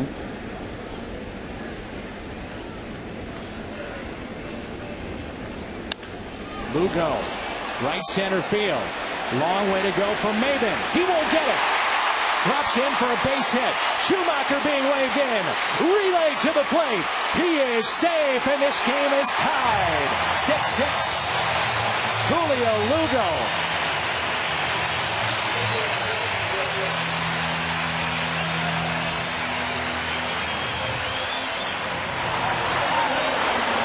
Talking about Holiday and DeRosa, what their contributions since coming to the club, and the guy that gets slided is Julio Lugo. Muscles this one out just enough to get it out there. It's a sacrifice fly, but he gets a little bit more as it becomes a two-run triple and ties this game at 6-all. Look at Schumacher fly around the bases.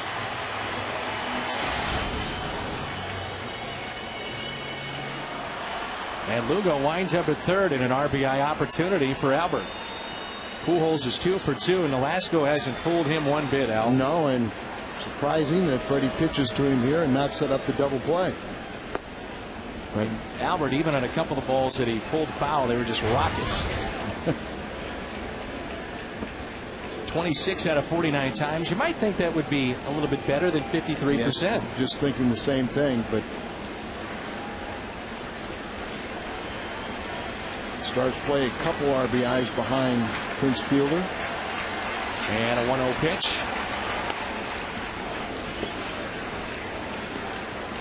It's a pitch right there that at times Pujols recently has chased, but we're talking about streaky hitters, and Albert is not one of them. No, such a high average hitter with power and the ability to rise to the occasion and deliver for you.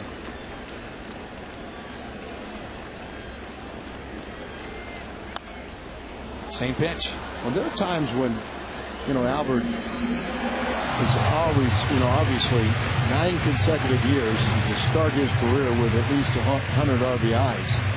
But there are times where even he gets a little jumpy and gets out in front of these golden opportunities. That last pitch, Pujols hit it out of play and then turned right around and asked the home plate umpire if it was a strike, and he said no. See him setting up outside. Perfect, 2-2. Perfect pitch right there. It's either you got to hit a perfect pitch or it's a ball outside. But you also know Albert never afraid to hit with 2 strikes. Activity now in the Marlins bullpen.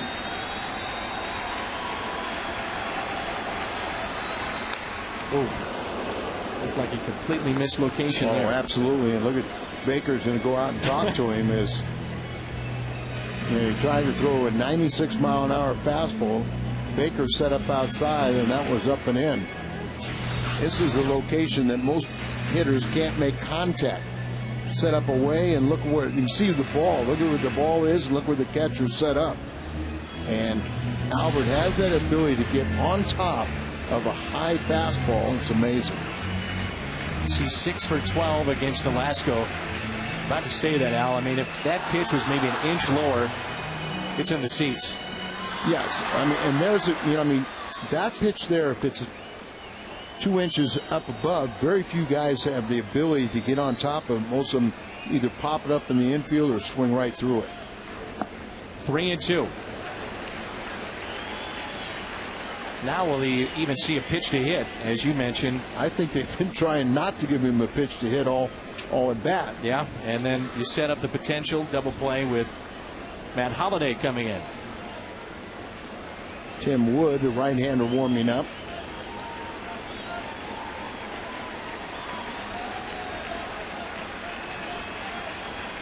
Set up away again. Throw the slider. Now fastball. And he swings the ball forward, but we're even talking the best in the game. Albert Pujols will expand his zone in certain RBI situations.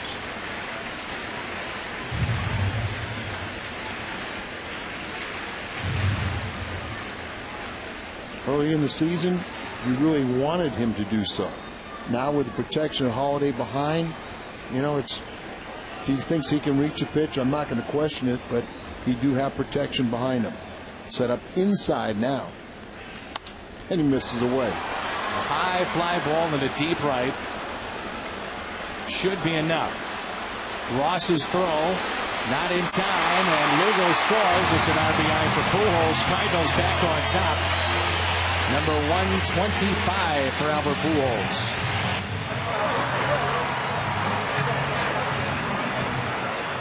So Florida gets 4 in the top of the 4th, and the Cardinals come right back with 3 here in the bottom. Bush Bash Fridays, only a couple more left. Featured prizes and live music and Cardinal players. 2 former Cardinals coming up this weekend. Mike Matheny, John Mabry from 5:30 to 6:30 in the Ford Plaza. And it's the first 200 people in line will be guaranteed to get those autographs. For more information and tickets, visit stlcardinals.com. And this is a mobile on the run inning because the Cardinals have scored 6. They just appealed to see if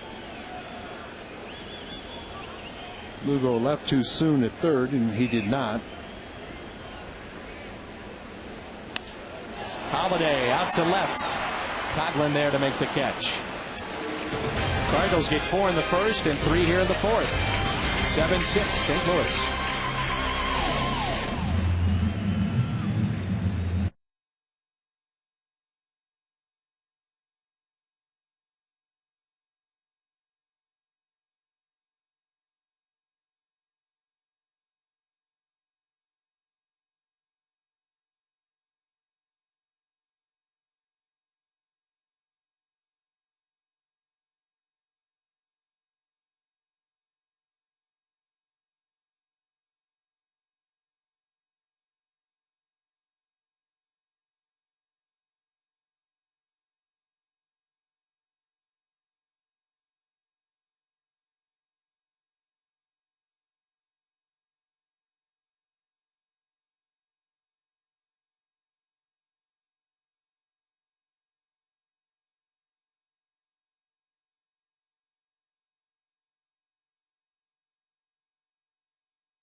It's 7-6. The Cardinals have the lead in the top of the 5th. Blake Hawksworth will take over for the Redbirds and Todd Wellemeyer. And this will be our Chevy call to the bullpen. Blake has wins in 2 of his last 3 outings. He made 12 starts at AAA. He's come up here, and this is his 2nd stint, but this time he looks like he doesn't want to go back down. He has been so much more effective. He is throwing the ball with great regularity, good velocity down. He's got a devastating changeup and an improving slider. 3-0 in the season, good ERA. And here we go, top of the 5th underway, and joining us in the booth, our buddy Jim Hayes. One other thing about Blake, we do those Wednesday home game dog adoption segments, and the last dog we had on, adopted by Blake Hawksworth. Is that right? Yeah, how about he adopted that? The dog, huh? That dog gets a good home, you know that. How come they don't do any cats? That's good input, Al. I'll look into it. I thought Jim was going to bring up the Wednesday afternoon fizzle between you, Al, and himself, Jim Hayes here. I always look forward to a good fizzle between you two. I look forward to it. Al? Do you, Al? Thistle? There's a swing and a miss. Good start for Hawksworth. Now, Jim, you had Cardinals GM John Mozeliak on our pregame show, and one of the subjects was supposed to be tonight's starter John Smoltz, but that's not the case. Yeah, Smoltz has the tendonitis, and Tony La Russa said before the game that Smoltz will take a side session and work toward returning to the rotation sometime this weekend. John Mozeliak said it was kind of iffy whether or not Smoltz was going to make the start. He said he probably could have, but they wanted to err on the side of caution. If it was a playoff scenario, if you needed this game, he would have started. But maybe best thing, kind of get that cortisone shot, rejuvenate the shoulder a little bit, and be ready for the final push. When you talk to guys, Jim, and you're down there a lot, and I talked to John Smoltz last week, we figured, hey, maybe the postseason would be the bullpen for him, as this is Dan Uggla 1 for 2 with a single back in the 2nd, a run scored. Not so sure right now. I'm not sure folks really know which direction he is going towards, starting or relieving. Well, when I asked John Mozeliak about that, while he wasn't committal, he talked about the success that Smoltz has had as a starter and how he has been outstanding in the rotation. So obviously they're not going to make that decision now. They have to look at how things stack up with other guys, for example, Kyle Oates. But he was talking about how well and how impressed he was with Smoltz as a starter. Well, I think the one thing you got to think about is, do you really need 4 starters in the postseason? There's another strikeout for Hawksworth. You might. You got the 3. Well, in one scenario I saw where there were so many off days, you could probably get by pushing 2 starters. Isn't that something, how it's all going to lay out? And those decisions, of course, will be made here in the next couple of weeks, as Hawksworth off to a good start. He's retired the first 2. And you know who those 2 would be. Right there, Carpenter and Wainwright. And you got to say, if you're going to 3, you know who the 3 are. Yep, no question. Here's John Baker, who has walked and also singled. How about Wainwright? Some news with Adam? I thought you had some news about Adam Wainwright. You were talking about his... First time I've seen Jim the cat speechless. not be able to talk. Why don't you break that news? Well, before you come in, I usually ask you, Jim, what are some of the subjects you'd like to talk about? I know you've been working hard lately. I never said Wainwright. Oh, I heard it. I heard it. I must have. I heard it. Of course, Al backs you up. It wasn't news with Wainwright. I said he said something interesting on the. Well, that kind of is what he's leading to. He was talking. I was asking. Am I talking to Jim or am I talking to Al here? Go ahead, Jim. I was talking to a bunch of players about the Atlanta series, and obviously getting swept is not something that's set well with the Cardinals. Most guys were saying, when you've been playing at such a high level as we have, it's bound to happen. It's part of baseball. Wainwright said, every once in a while you need to get a whooping. And he said not that guys weren't ready to play in the Atlanta series, but it certainly underscores the fact that these are good teams that the Cardinals are playing, and they too are on scholarship, so you have to be ready to go. Scholarship. I don't know about you, Al. That sounded newsworthy. I think that's exactly what he alluded to you, that he wanted to share that valuable information with us. But you know, the cat. I thought you had another news item you wanted to get to first. No, I'm just trying to. Mine was really just one guy's opinion. I got you. Well, it's a very valuable opinion. Absolutely. Coming from Wainwright. A little bit upstairs to Baker. And looked pretty good. Maybe a little bit high, and it's 3-2. Boy, you two are really in lockstep, aren't you? You love it when you come in here. You're going to stay next half inning, too, aren't you? If you make me.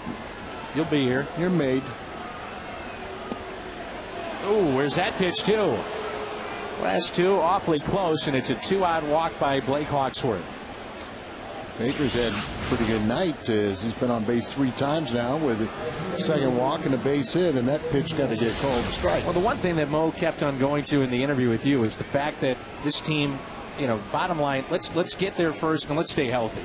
And then once we're healthy, we'll figure out all these roles. But health is so important here for the final 2 weeks. Well, as you look at the makeup of the team, it doesn't appear to have a lot of weaknesses. So the only thing you would think, if this team plays up to its ability, is injury, and that's what has John Mozeliak concerned. You know, that's the one thing he feels could trip him up, and it's not like you're going to put your players out there in bubble wrap. You just have to have a little good fortune.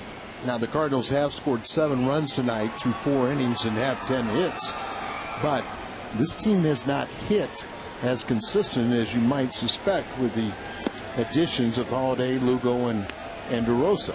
Well, Mozeliak has been saying that really since the additions were brought to the Cardinals, the new players, that you know, he hasn't seen the offense click to the point he thinks it will, and that'll be scary when it happens. We've seen a lot of good spots. We've seen obviously better offensive production.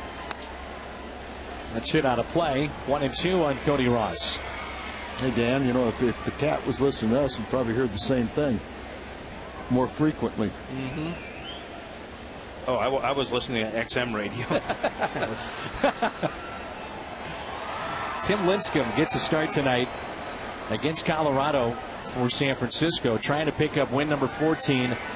All of a sudden, guys, the start for Wainwright becomes huge tomorrow when you talk about the Cy Young Award and where that may all wind up. That's pulled just foul. Now, Carpenter maybe comes back to the pack a little bit after his start yesterday, and Wainwright now at 18 wins. Well, and that's where it's really important, because now Carpenter is second to Lincecum in ERA, and Wainwright is third in the National League. What I love about Wainwright Yeah. is if you ever ask him about anything Cy Young, it'd be great to win one, but I'm concerned about going out there each and every start and putting my team in a position to win. And they're not just words from him. He believes it. And that's out to center field. Good work by Hawksworth his first inning. 7-6 St. Louis midway through 5.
Cardinals, bottom of the 5th rolls in. Mizzou battles Ferrum on Saturday, and many video providers in our Cardinals viewing area will offer this game on pay-per-view, $29.95, and Furman will be the opponent this weekend.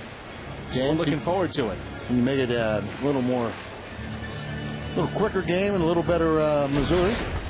A little easier. Well, Mizzou did win over the weekend, but yes, I think they'd like to win a little bit easier. You are correct in that assessment, Al. I think, talking to Coach Pinkel, he said he'd blame it on you. And that's a rope off the bat at Colby Rasmus. And, yeah, we had a good ball game over the weekend. Bowling Green and Missouri and Mizzou needed 3 scores in a row. 65,000 plus was there. That's great. A young team, one to grow on. Little adversity thrown into the mix. Jim's still here, Al. Oh. How come this stuff happens when Jim's in here? No. What? Controversy? No controversy. None. Here is Ludwig, who has an RBI base hit. A couple runs scored. Now, Jim, you know Ryan Franklin quite well. We were talking about it earlier. How do you think he's handling this? I don't want to say it's a rough patch, but it is a bump in the road. Patch. I think it is. You know, he's had so much success this year. I think he's a very confident pitcher. He's got good stuff. He told me when Tony initially arrested him in Milwaukee, he said, "Why? I'm fine," but he understood why, and he thought it would help. And I think it is a rough patch, but just that. I don't think it's anything that's going to carry on. You know, Ryan Franklin isn't a kid. As Izzy would say, it's not his first rodeo. You know, he's been there before, and I think he'll be able to snap back. And I told Dan earlier that I thought the issue on Saturday was too much rest. Well, there's something to that. If you're used to being out there and then all of a sudden you're rested and you're put back out there, you're probably not going to be as sharp. I think that's why I said that. Well, what I'm trying to do is underscore that you might be right about something. You can't even side with Al up here. You guys are so rough on each other. I mean, it's tough. And Cat and I really like each other. Oh, yeah? Yeah, we do. We do. Okay, I just want to make sure. Al's very protective. This is his area. He doesn't need other people in here. Unless, of course, it's Dave Checkett. Right. Then he bows out. Or Lou Brock. Right. I gave Cat a gift today. That was from both of us, actually. That's Al. right. Yeah. But you don't get any credit on the air. No, that's okay. This is Mark DeRosa with 2 outs. And we gave the Cat a cat book with some cat photos. It was wonderful.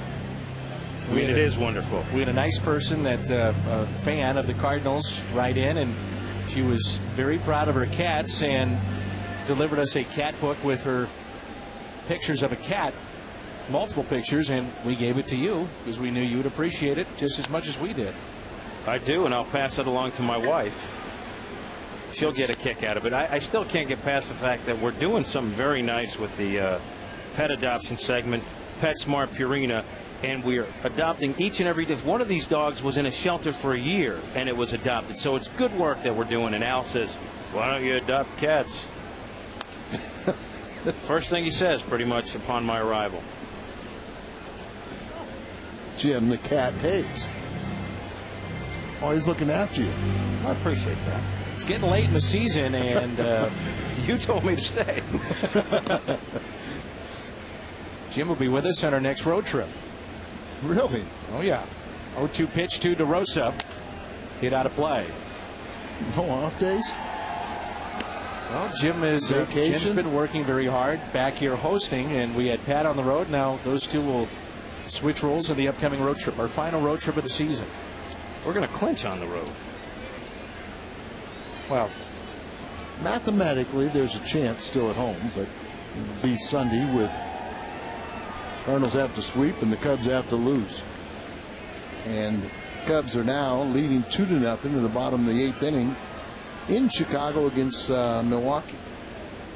1-2 here on DeRosa. Who's on the pregame tomorrow? Have you lined it up? I have not lined it up. I'll do that postgame. Do you have some thoughts on where you might want to go? Let's see how the rest of the game goes, Dan. I don't want to tie myself down. You talked to Todd Wellemeyer a lot, and obviously I'm sure he is disappointed with this start this evening. Yeah, I thought he was going to go out there, and it looked like he had the makings of having a decent start. Usually he's a kind of laid-back guy, but when he was going out on on the field, he looked like he had a little bit more intensity. And I know he wanted to prove something. I know that he looked at it, what John Mazzelock called an opportunity. I think Todd looked at it that way. I don't think there's any other, there's not another way he could have, because he's still trying to fight to be on the postseason roster. And as we talked about earlier, in many ways you're auditioning for other teams, you're a free agent to be, so all those things come into play. And a tough spot for him to be in terms of trying to be smooth, trying to get the mechanics together. He hadn't had a start since July. He had 3 innings working out of the bullpen since he came off the DL. So there's probably a lot of rust to knock off. Yeah, and we did say in the first inning we thought he looked more comfortable and made some pitches on a consistent basis that we had not seen in the past, but knew that it was just a matter of time with the lack of work. Backhanded by Ugla. Low throw. Johnson can't come up with it. And backing up the play, the catcher, John Baker. I remember in the All-Star game at Yankee Stadium, Ugla struggled. And this has been a sore spot really for Florida the last 2 years. And that is their defense. Well, Ugla, he's made the tough part, the backhand, and he had a real easy throw, and he botches that. And things like that snowball. You got a young pitching staff that they're a little disappointed in, but you're absolutely right. If you don't catch routine balls, that is going to be a killer for a young pitching staff that is still trying to find himself at this level. 2 outs. DeRosa at first. Had a couple of steals in a game over the weekend. Good defense can take an average pitching staff and make them a very good one. Cardinals defense very good this year for the most part, especially when Ryan was inserted at shortstop. Schumacher's been pretty sure-handed over at second base. You have Pujols, a former Gold Glover, and DeRosa very good, and Molina behind the plate. LaRue pops out to end the inning. I'm sure you enjoyed this one, Jim. Loved it. We'll talk to you tomorrow.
Week it's the Cubs and the Cardinals.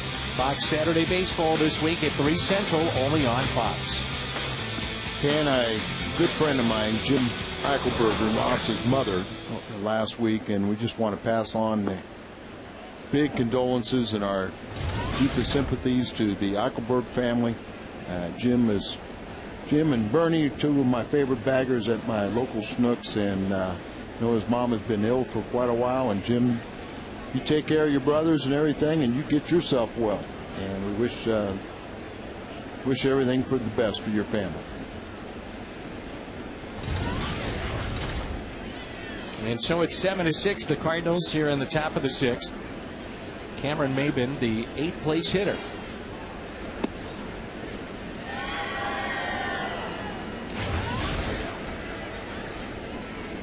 Of question now for Tony La Russa. Let's just say this game stays 1 run in favor of the Cardinals. You go into the 9th inning. Is Ryan Franklin your closer tonight? Yes. Most important to bring him back. You know, this outing, he would have had more of a dilemma as Dennis Reyes gets loose. He would have had a bigger issue if it was yesterday, but threw nearly 30 pitches on Saturday, so with the day's rest, he's back out there. That's not an easy play, is it? Nope. But a good footwork there by DeRosa as he's in between hops, backed up on a little bit, and then got the favorable hop. And watch the footwork. So he backs up there, then he takes that little crow hop, get his momentum back behind him, and makes a strong throw. Gabby Sanchez, who's a first baseman, will be a pinch hitter. It was also a tricky hop because of the lip of the grass there, too. Yeah, because he was playing in a little bit, but he backed up and didn't hit the lip.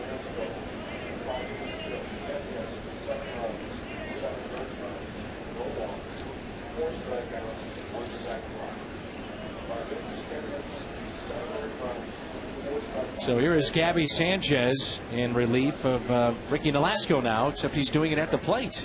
He's pinch hitting here.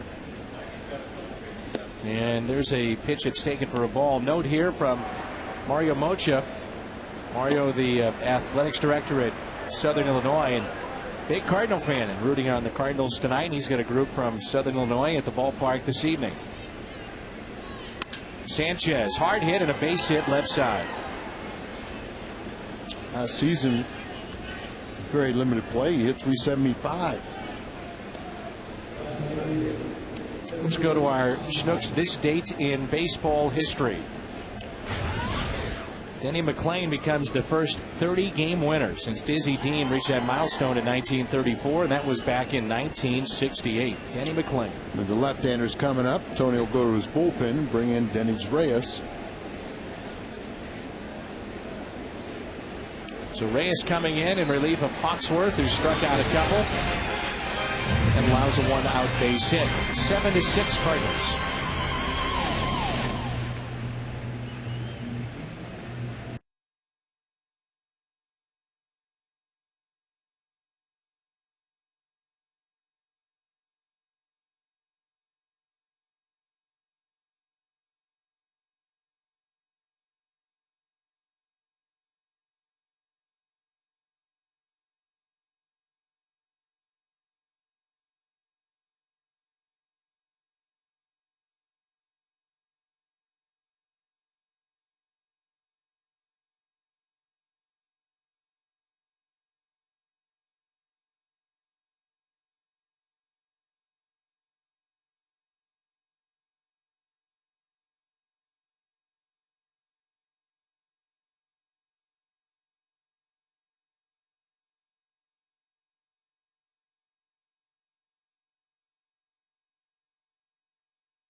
The Cardinals have won 30-plus games in a single season in the team's history.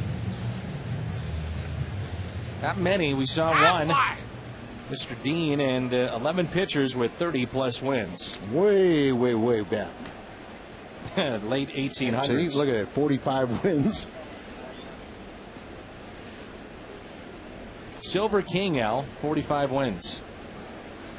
And Silver had 33 in '89 and came back with 32 in 1887. At one time, the pitcher who started the game had to finish the game.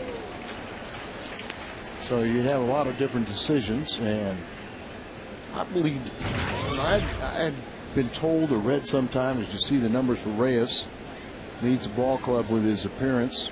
5th time he's been over 60 appearances, and probably will surpass last year's career high in 75. But at one time I read that the game was determined when first team to score 21 runs. Really? Obviously, the rules have changed. Chevy called to the bullpen. Kyle McClellan is now throwing behind Reyes in the Cardinal bullpen. And we are in the 6th inning. It's racing along in this game. Ooh, just missed. 2 balls and 1 strike. Coughlin 2 for 3, triple, single, couple of RBIs. It sneaks up on you, but well, Coughlin would figure in the race for Rookie of the Year. Coughlin was named the National League Rookie of the Month. He led the majors with 47 hits in August. First NL rookie to post 47 plus hits in a single month since Wally Moon back in '52. Or 50, excuse me, he had 52 in July '54. And he leads all qualifying major league rookies in batting average, hits, runs, total bases, on base percentage, and multi-hit games. You may not know that. No.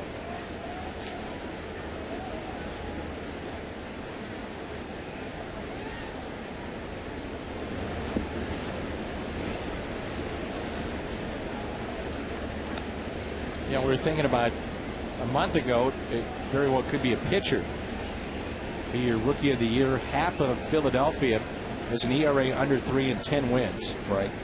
How about Randy Wells of the Chicago Cubs? He's another one. What, he's got 9? 10 wins now. 10 now? 10 wins. 3 and 2. Pretty good pitch up and in, tying him up. Difference of the pitch down and in to a left-hand hitter, and a pitch that's above the hands, locking them up. Down and in is a dangerous spot to a lefty.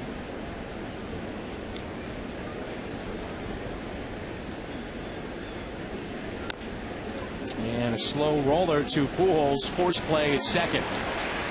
Nice play there, and the only real play he had was the one in front of him, the force out at second. So holding him on, but he goes so far to his right, and you see the play really easy right in front of him. You know, the guy now that would be really hard not to look at, Casey McGee of Milwaukee. The only thing is McGee, his numbers are really good, but he really didn't start playing until May, and really getting that playing time. So there's a decision: does he play enough? It was good enough for Ryan Braun a couple years ago. Right. McGee leads in RBIs. He's second in home runs behind Jones of Pittsburgh. Casey McGee with 15, Colby with 14, and he's third in batting average. He's hitting above 300. Nick Johnson with 2 outs and a runner at first.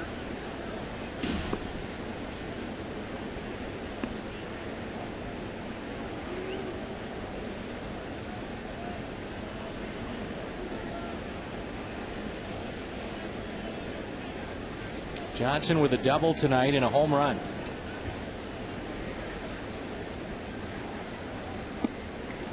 Brendan Donnelly looks like he'll be the next pitcher to come in for the Fish. He's warming up. Kiko Calero.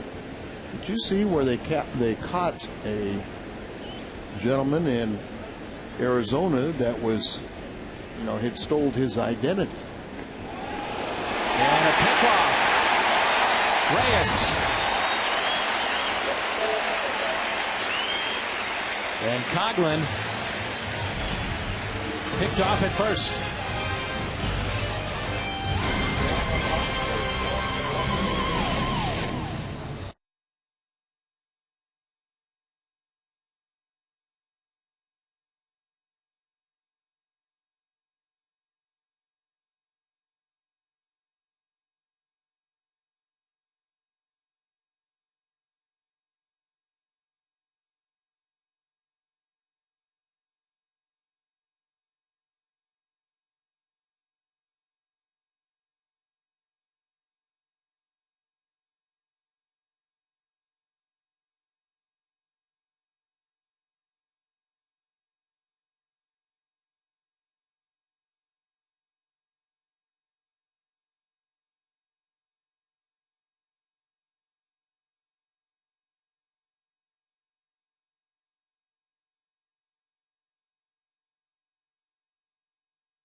So Brendan Ryan will be the pinch hitter for the Cardinals, and there's a new pitcher out there for the Florida Marlins.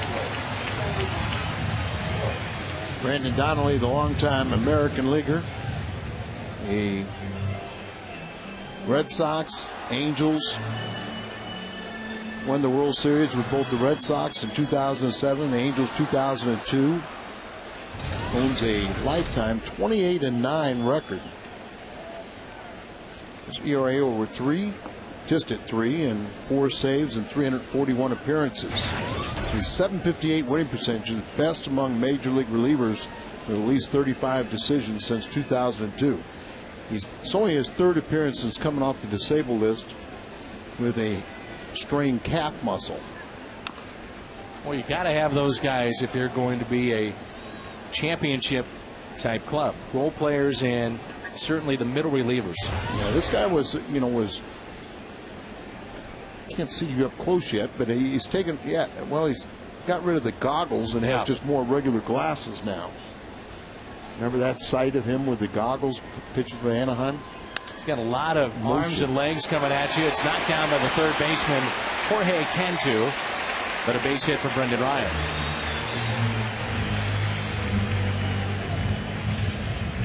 Ed McKay was trying to tell him to make sure you just stand at first base. So Cantu tries to backhand it, he knocks it down, saves it from being a double.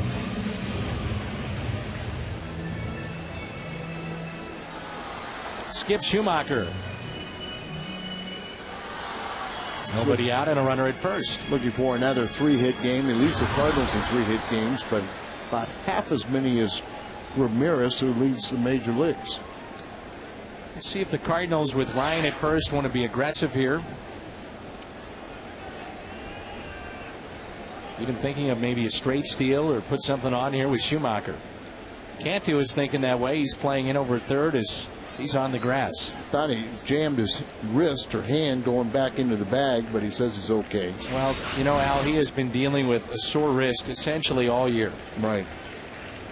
And injured it that way or aggravate it. Ball 1 to Skip. A wrist goes back to high school, doesn't it?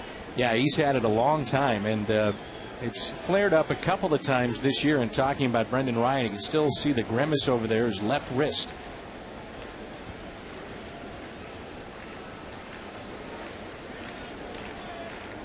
It's almost like he stopped in mud over there trying to get back to the bag. Yeah. Ball 2. Reminds me that a banquet last night for Whitey Herzog's golf tournament today saw Gene Gieselman, longtime Cardinal trainer when I played. And this type of year, Gino would say, listen, if you got an injury or you need some treatment, by all means come in the training room. Otherwise, do not come in this training room because they're looking to replace people. You looking like this, so don't give them any excuse, the front office excuse, to go and find somebody thinking that. Isn't that interesting? Yeah, I mean it was great advice. If you need some treatment, come in here. But this was days were a lot different when guys just didn't go in. You didn't go on the disabled list. There was no surgeries, and trainers would say, "Don't hang out here." Great advice. Yeah. And the old baseball axiom, you can't make the club in the tub. The old whirlpool. 3-1 to count here on Skip. 2 singles tonight on a run scored. There goes Brendan Ryan. Great job of hitting by Schumacher with the hit and run. It's first and third and nobody out. 3-hit night for the Cardinal leadoff man. That's how you draw it up. Oh, he broke out of the funk, an over 14 funk with 3 hits yesterday, and now another 3-hit game. You can see the hit and run is on, so watch the shortstop. He'll break and vacate the shortstop area, and that's exactly where Schumacher hits it. Without that movement, you have a simple 6, probably not even 6-4 double play, 3 double play, but just 6-3. Yep, takes it himself. Takes it on himself. the bag. So here's Lugo, and Julio Lugo with a triple and 2 runs came around on that triple back in the 4th. Also drove one to the wall. These two were teammates, that Boston championship team. And Lugo was robbed back in the 2nd inning. He's also popped out to the second baseman. You see Brennan just checking that left wrist. He keeps shaking it out. Runners at the corners and nobody out. Boy, that could be a big blow to Memphis if you had to take Tyler Green. It'd also be a blow to the Cardinals, where the Gold Glove caliber defense that Brendan Ryan has played this year. I would imagine it's going to be very tough for him to win that Gold Glove, but we've seen him. Boy, he's played some defense. Put it this way, he's opened up some eyes, and people now will be looking for. And that's one of the, we always talk about how, and you see Oquendo say, grab, trying to see if there's any strength there. And apparently he passed that extensive test. His legs still work, so well, yeah. Wait till he gets to the dugout. 0-2 pitch to Lugo. And he strikes out. And it brings in Pujols with runners at first and third, and now one out.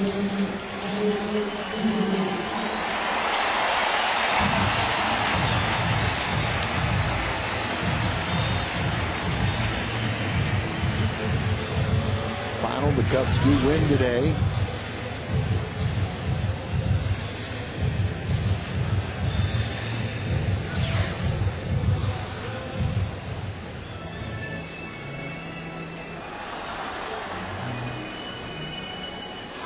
About Colorado and San Francisco playing a big series. Huge. Right-hander getting loose for the Cardinals in the pen.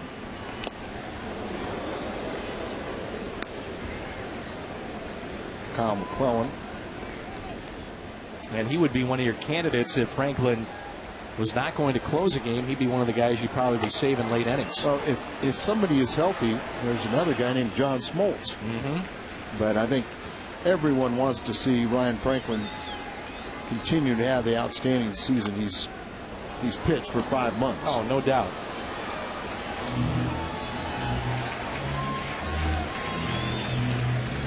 I know that Franklin would be, if they reverse roles, Franklin would be disappointed, but he would understand.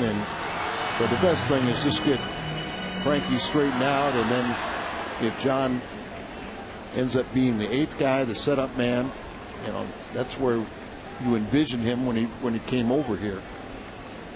And now it's 0-2 with one out. Runners at first and third as Donnelly has gone right at Pujols with 2 pitches that he could have launched.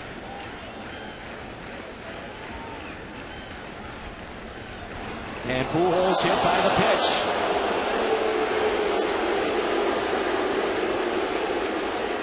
Comes on an 0-2 pitch, and it loads it up for Holiday. 0-2 pitch, you want to throw up and in, but it looks like the catcher is that ball just gets away from him. Baker out to talk to him, and whether up and in sets up, pitch down away, but it looked like the Baker was set up away. So Brendan Ryan off the bench with a base hit. Schumacher on the hit and run, singled. Pujols hit by the pitch, and now Holiday comes up. Does have 1 grand slam this year. And he hits it to Ugla. Out at second. Double play, 4-6-3. Donnelly out of the jam. Stays 7-6.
St. Louis Cardinals, presented by Infinity. A start for Todd Wellemeyer didn't go all that well as he gave up 6 earned runs. 0-2, 1-2. The Cardinals picked up RBIs. Holiday and Ludwig. It was 1 in the second, 1 in the third, 4 in the fourth for Florida. Cardinals, though, would fight back as they picked up 3 in the fourth and the fifth and sixth. A couple of scoreless frames so far. Now it's turned over to Cal McClellan. This will be appearance number 60 of the year. Opponent's hitting .229, and he struck out 41 on the year. First pitch, a strike to Nick Johnson. He was left standing, you might remember, last inning after Coughlin was picked off by Dennis Reyes. Good work by the lefty. Big difference in the way McClellan is used this season. He had 68 appearances last year when he was the Cardinals Rookie of the Year, but 75 and 2/3 innings, and it seemed like at times he was just overexposed, overused, and this year they've been much more cognizant of giving him rest, and when he has rest, he's been outstanding.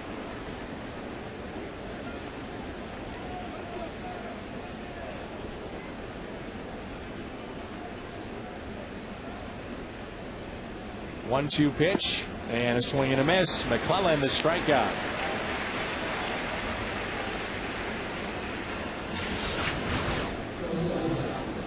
It's a good breaking ball, and it's a 300 hitter and good contact guy to swing at it for his strikeout. Hawksworth did a nice job striking out the first 2, inning and a third for him. 2 strikeouts, walk and a base hit, but no runs scored. Fastball and a strike to Ramirez.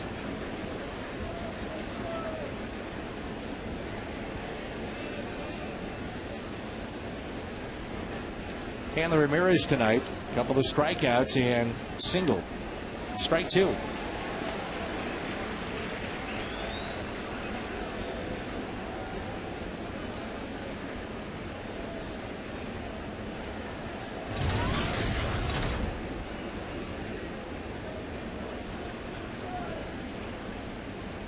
Curve ball.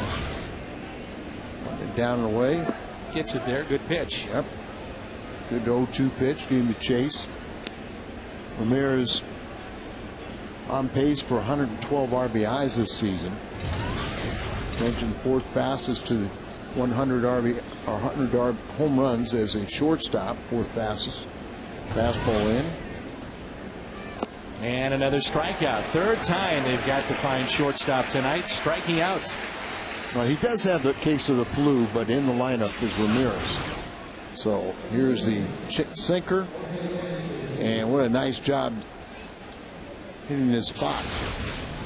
So give Ramirez a little credit with the flu bug playing tonight, and I guess it shows that he is a little bit sick. And you know, that's one of the things that the Marlins have done a lot of the last couple of years: strikeouts and errors.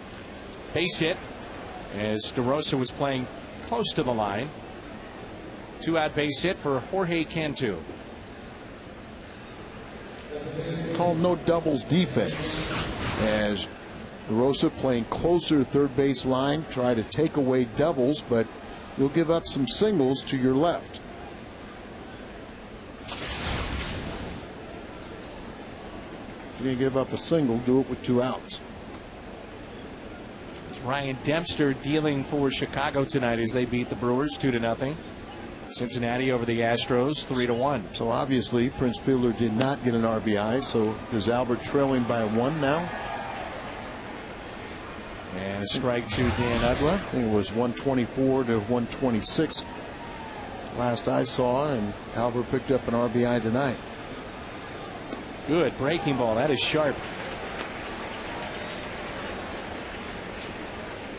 So Pujols now at 125 and Fielder 126.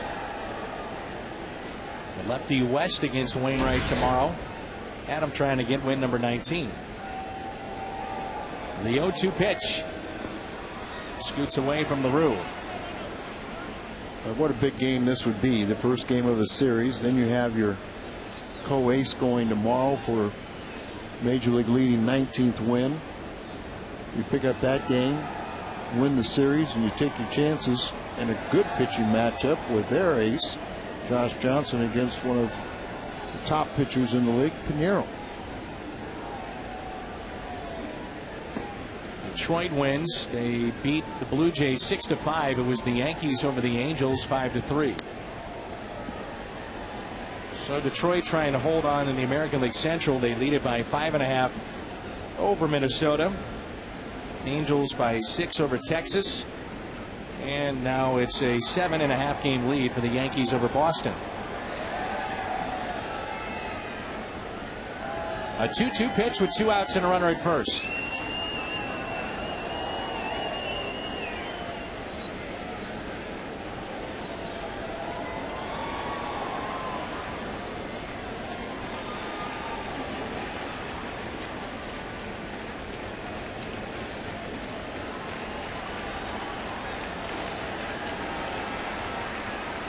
Runner from first, out with the pitch and a walk. So now the tying run in scoring position. The go-ahead run will stand at first.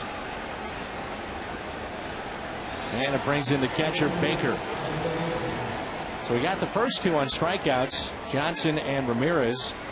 Single by Cantu, walk by Ugla, and now Baker, who has been on base 3 times tonight, pair of walks and also a single and run scored back in the 4th.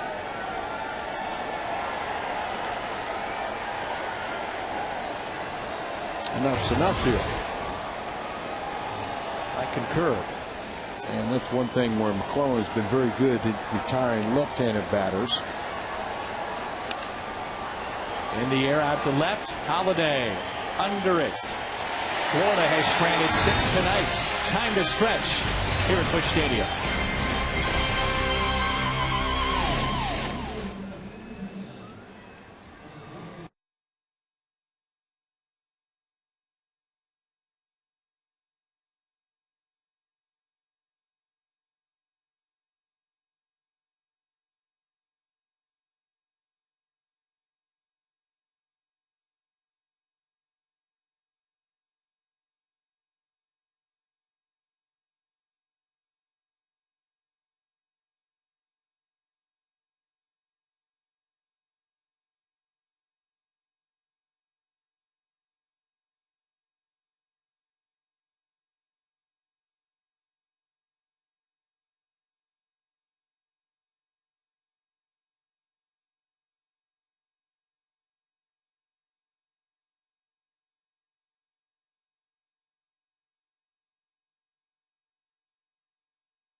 This Capretta telecast is presented by the authority of the St. Louis Cardinals and may not be reproduced or retransmitted in any form.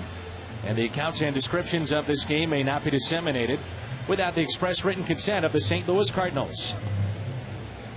Gorgeous night for baseball, and glad you're with us here on Fox Sports Midwest.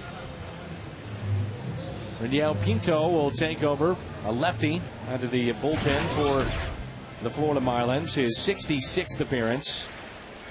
Opponent's hitting .231, his ERA of 3.29, and he will get Rasmus, Ludwig, and DeRosa for St. Louis. Spent time this year on disabled list with a inflammation of the elbow, and he was acquired from the Cubs with Sergei Mitre and tonight's starter Ricky Nolasco in exchange for Juan Pierre. That was back in December 7th of 05. It's pretty amazing to see how the Florida Marlins have remade themselves over the years. Not only to be teams that, oh, that's safe. Rasmus safe. He beat it out. There's another reason why you always run and hustle, and Freddie Gonzalez is going to argue about this, and it'll be to no avail as Chris Guccione is our first base. But run hard, put your head down and just run. And looks like a bad call as he's out, but we will give the play and a base hit because of Guccione calling him safe, but clearly out, isn't he? Yes, he is. I was about to say, though, how they've remade themselves. Yes. You know, I mean, the trades they've made, they've drafted well. They develop players. And when they realize for some of these players there's not a future in Florida, they package them and they do their due diligence of looking at other teams and finding young stars. Well, they've had the fire sales after their World Series victories, and twice they have basically raided everyone else's minor league systems and rebuild, and it takes a few years, but they get so many talented young players and the best in other organizations and come up with another winner. Almost like they've only had 2 years where they've had a winning record. Both times to win the wild card, and both times they won a world championship. Yep. You know, Anibal Sanchez pitched a no-hitter for them, and he came along from the Red Sox along with Hanley Ramirez. Right. And that was the deal that Boston picked up Josh Beckett, Mike Lowell, Guillermo Mota back in 2005. 2 balls and no strikes.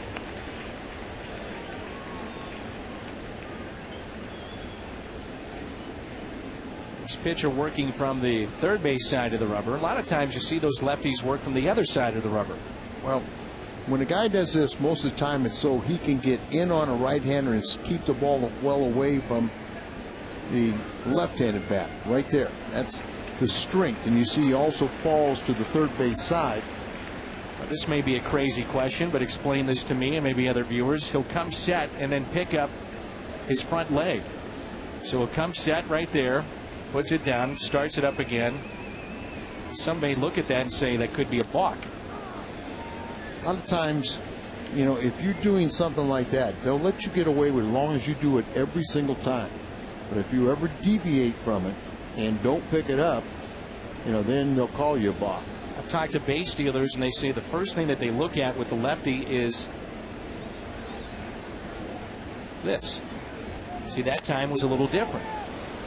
But they're looking at that front leg being picked up. It should be caught, and it is. A lot of times, does he pick his leg straight up, or do he bend his knee? If he bends his knee, breaking the plane, he has to go to the plate. If he picks it straight up, he still has the ability to go to first base or home plate. And that's where it makes it very difficult, the hang time there. And you're not allowed to deceive the runner, but isn't that what you're always trying to do? Every pitch. I mean, you're trying to deceive the batter. Why can't you deceive the runner? Here's a little chopper left side off the bat of DeRosa. Everybody's safe, and an error by Cantu. Well, there's what you're talking about, Dan, is the shaky defense. Sometimes it's not always an error. This time it clearly is. But, you know, you should be out of this inning. And now the Cardinals have runners at first and second and only 1 out. But this play has to be made. The Ramirez play, he got a bad call, but he could have sped it up a little bit and helped sell that. You know, as he took a little time, Ramirez, in making the throw on Kobe. That is the second time DeRosa has reached on an error. And the other was by Ugla a couple of innings ago. So a chance for LaRue with 2 runners on. Both teams have left 6 runners on tonight. St. Louis 13 hits. Marlins with 11, and the Cardinals lead it 7-6.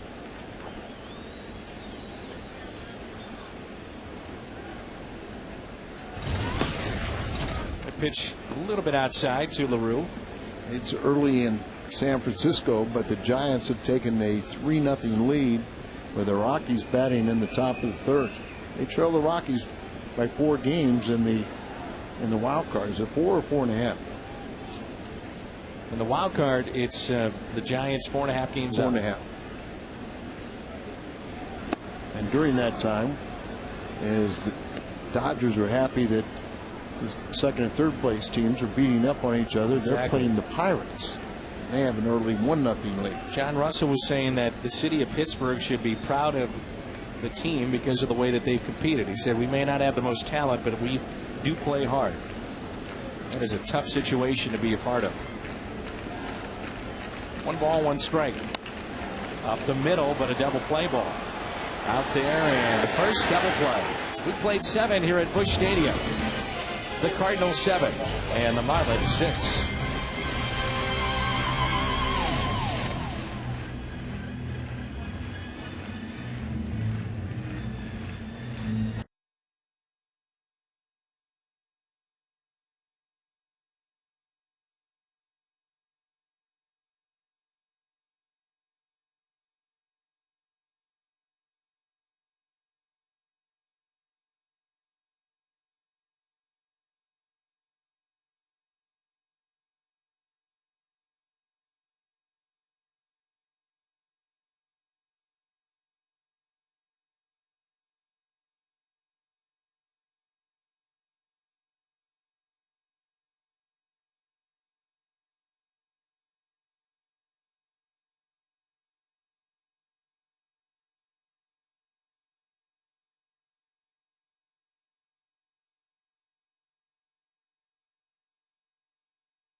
Time cut of the game. Nick Johnson earlier tonight off of Todd Wellemeyer, and a home run. Johnson with his 8th home run of the season.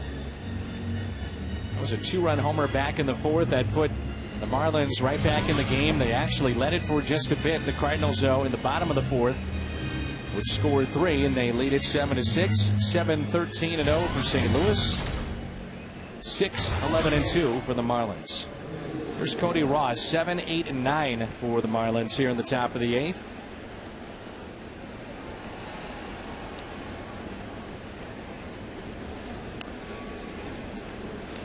And strike 1. Second inning of work for Kyle McClellan.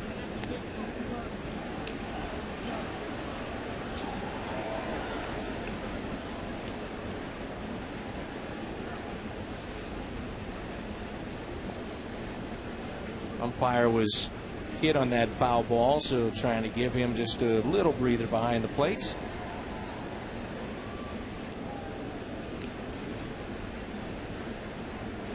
Good curveball in there for a strike.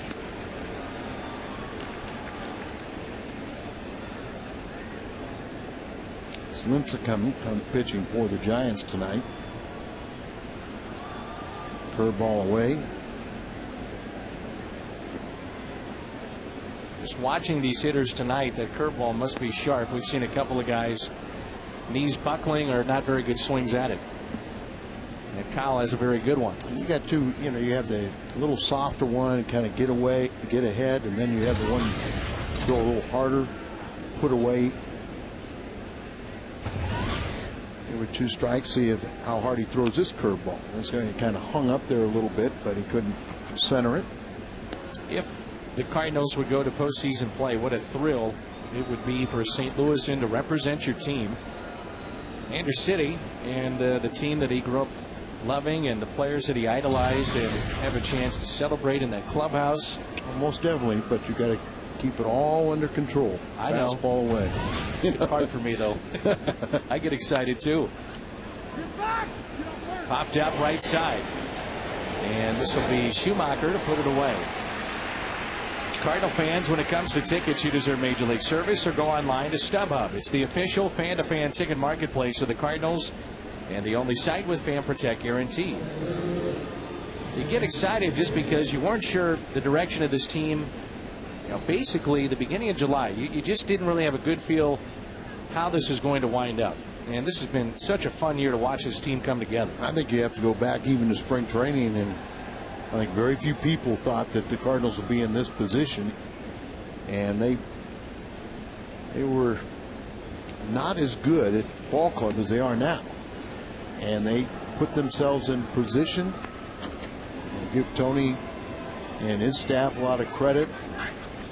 Fans came through the turnstile. This team, the players did everything they could, and then all of a sudden the reinforcements started coming, primarily Holiday, and on paper this is the best team in the National League. You go back to opening day, and this team has really completely remade itself. Yes, that's what I'm talking about. And you know, we got Trevor Miller warming up, DeRosa coming over. You know, unfortunately he hurt his wrist a day or two after he arrived, but he still was a tremendous presence in that clubhouse. Still played good defense. Brendan Ryan was, you know, borderline. Is he going to make this team as a backup infielder? And now we recognize him as the best defensive shortstop. I still go with Carpenter and his health, and didn't know about Schumacher, if he could play the position at second base, and not only can he play it, but he's played it well. 2 weeks before spring training, he gets a phone call that, hey, you're going to be playing second base. His dad, who's been a tremendous influence on him, they started working from that moment. Once he found out, you know, taking ground ball after ground ball back home and getting him ready for spring training, and then it was a work in progress. But the big guy has been healthy, and that's Carpenter. When Carpenter is healthy, you know, you go to postseason. When he's not, team doesn't. That's the other big guy. Well, that's another. He's pretty good too. He's pretty good. A 3-2 pitch to Cameron Maben, and a strikeout. It's a borderline strike for strike two, and then chases that pitch, and McClellan gets another K. And we go pitch by pitch, brought to you by Chevrolet. There's a breaking ball there, and he misses a little bit with a fastball, but a better pitch gets a strike. There's a perfect one, but doesn't get the strike. Then a breaking ball in the dirt. Sinker or a fastball right there gets a benefit, and then they finish off curveball where it's thrown hard down and away, and now we'll have a pitching change with a pinch hitter Globe. He hit 2 home runs off of tonight's starter. Wellemeyer couldn't find himself in the lineup. I noticed that too. So Tony coming out to make the change, and the outstanding lefty Trevor Miller coming in.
The difference is drinkability. And we're in St. Louis at Busch Stadium tomorrow night. And we'll come your way at 6:30 with Pat Paris and Cal Eldred. Jim Hayes, pregame show at 6:30. The Marlins and the Cardinals in our Bud Light What's on Tap. So Gloat pulled back, and we'll see a pinch hitter here. Wes Helms, he's been around for a while, and the lefty for St. Louis, of course, Trevor Miller, he's been around for a while. 63rd appearance this year, great ERA, and opponents overall hitting 179 against the Cardinal left-hander. Lefty's 114, but as they pull back and bring in the veteran Wes Helms, who's become one of the elite pinch hitters in the National League now. Helms, pinch hitter, has hit .317, 13 for 41, 2 home runs, 9 RBIs. And since 2005, he owns the second most pinch hits of active players in the major leagues with 60. So 2 outs and nobody on. 7-6 Cardinals. Top of the 8th. This season, Wes Helms has hit .357, 15 for 42 in pinch hit roles. Last year was .317.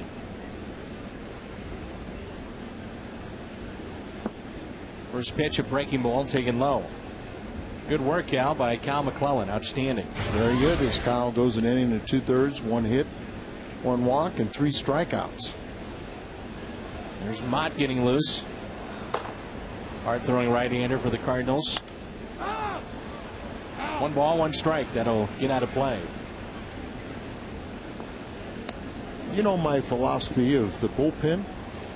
The guys 3 out of 4, 4 or 5 times, or percent of the time, have good outings. You know, you got to be thankful. You know, say if you got 4 or 5, 4 out of 5 times you do your job, it's a pretty good ratio. Well, in this game, when you go to that bullpen, Miller's your 4th reliever. Mott would be your 5th. You know, you're going to at least go to 5. You're bound to have one guy have a bad outing. And when run games, that's when you get the bullpen gets exposed. I don't like your predictions lately because you've been too right on. I knew where you were going. Here's a 2-1 pitch. I liked the other one the other day when you said, well, the Cardinals going to win this game, and that was against Milwaukee, and we're about in the 6th inning, and lo and behold, they did. But tonight, I'm not sure I'm with you on this one. Well, I'm just saying it's, you know, in a percentage manner, but the Cardinals have been very good over the season. Second best since August 9th with ERA. Just behind the Dodgers. 2-2 pitch. Ground ball, DeRosa. Low throw, Albert there. I said 4 out of 5. They got 4. 4 good ones. Why not 5 out of 5? 7-6 Cardinals.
For a year's worth of gas, visit your St. Louis Hyundai dealers today.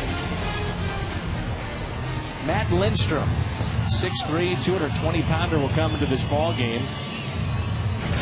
And he was the Marlins Rookie of the Year back in 07. Hard thrower. 08, he tied a career high at 3 wins at that point. Recorded 5 saves. His record this season is 2-1. He had 66 appearances last year.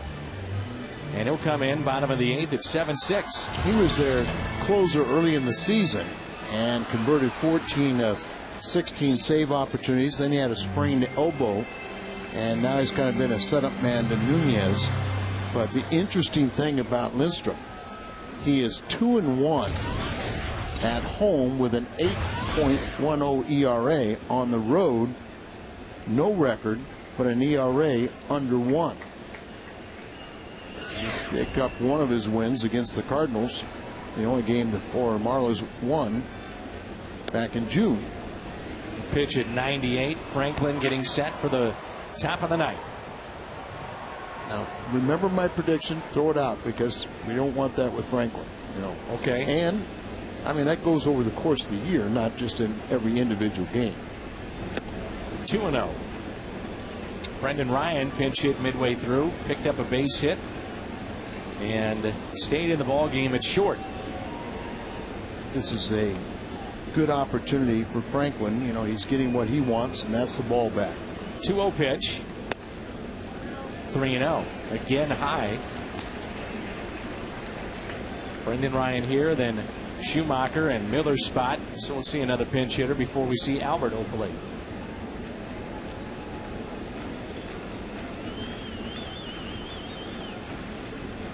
And that's ball 4. By the way, the Marlins have the top of their lineup coming up in the 9th inning. 6, a serious number. The Cardinals score 6 like tonight. They've got 7. You get a 20-ounce coffee, pound of frozen drink for just a quarter the next 8 on the run. At Mobile, win or lose, Cardinals score 6. You score 25 sit drinks and on the run. So here is Skip Schumacher. And Schumacher tonight with 3 base hits, and he's also hit into a fielder's choice. 3 for 4, 3 singles, and 2 runs scored.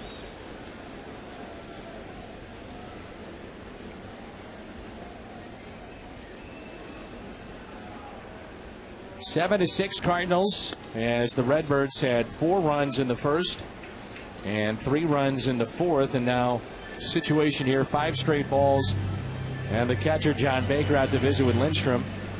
And if you're Schumacher, you take a pitch or 2 here. Well, they usually don't, but I think in this situation you have to. Hard throwers come in here and totally missed with the first 5 deliveries.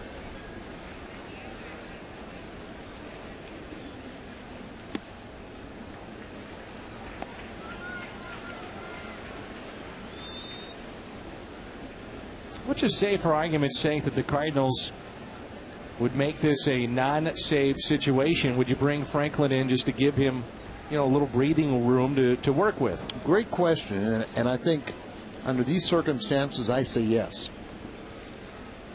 Just to give him a little confidence? Yep. Well, I mean, just go out there and, you still, the test is, can you protect a 1-run lead? But in this scenario, I'd say, yeah, let's do it.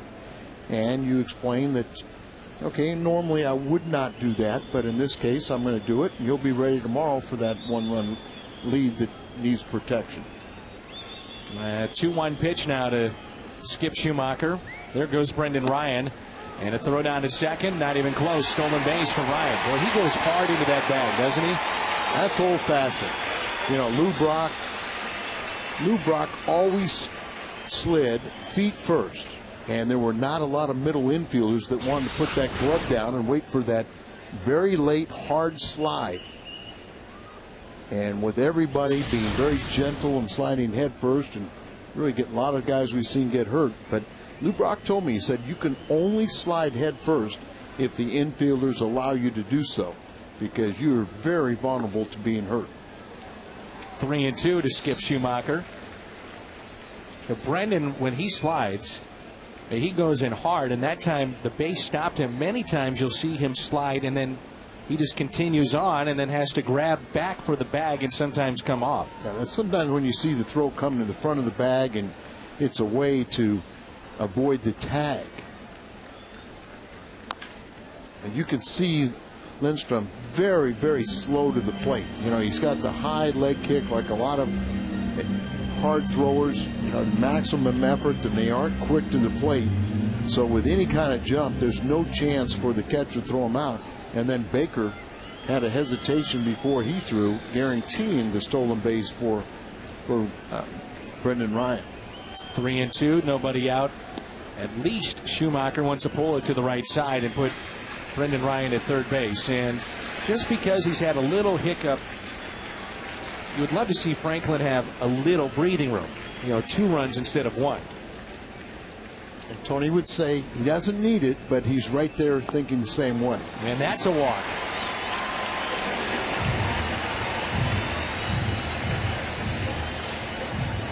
And now it brings up Trevor Miller.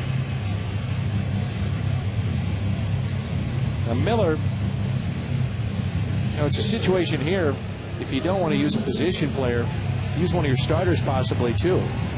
You could.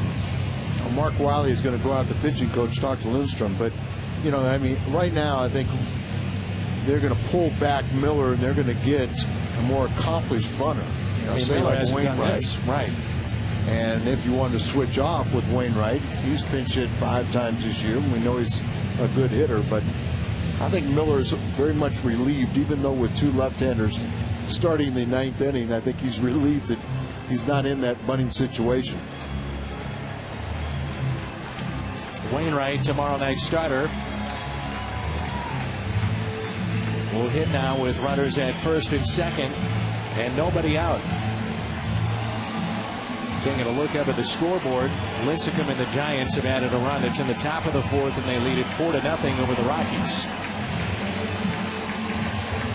Jose Oquendo all the way down near the plate to relay the message to Adam Wainwright. Well, you just one of those scenarios that they may start out bunting, get that defense all moving in here, 1-run game, 2 guys on. For one thing, it's a tough bunting assignment with Lindstrom because he's not throwing strikes and he's such a hard thrower. A lot of his pitches have been up, and that is, you've got to have great form to get the ball down. It's easy to pop up a high pitch.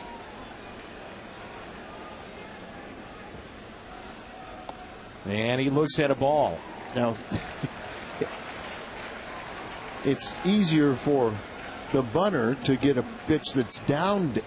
So this is the one case where you want the pitcher to elevate the ball.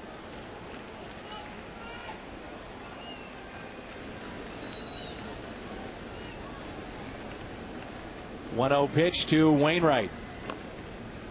Bunts it foul. 1 ball, 1 strike. Again, our crowd tonight, another big crowd, 43,582 on a Monday night. 43582. 8-2.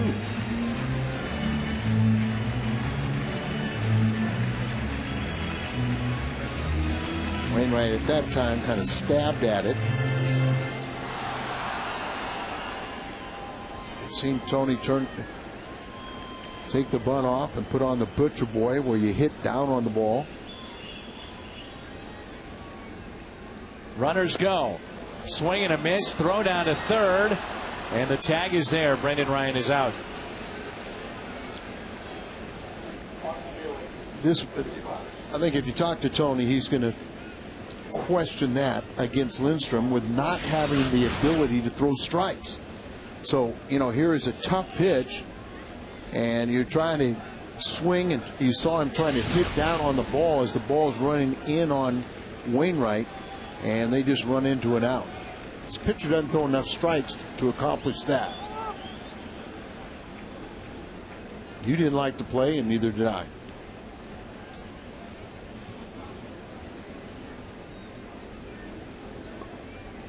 And now they're waiting. They're going to call back Wainwright and put up a position player to hit, I believe. And here comes Thurston. I think Wainwright just said, I'm done. Reading his lips. So Thurston comes in with 1 ball and 2 strikes.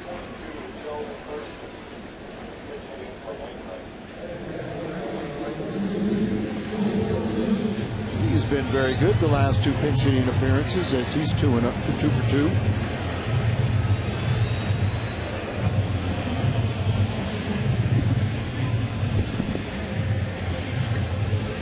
people that are scoring at home by pulling Wainwright, if he strikes out Thursday, then that would go as a strikeout against Wainwright. If he gets a base hit, it's all Joe's. All Joe's. So no lose here for Joe. Do you like Wainwright, or you don't like him? You know, he's get him off the miss.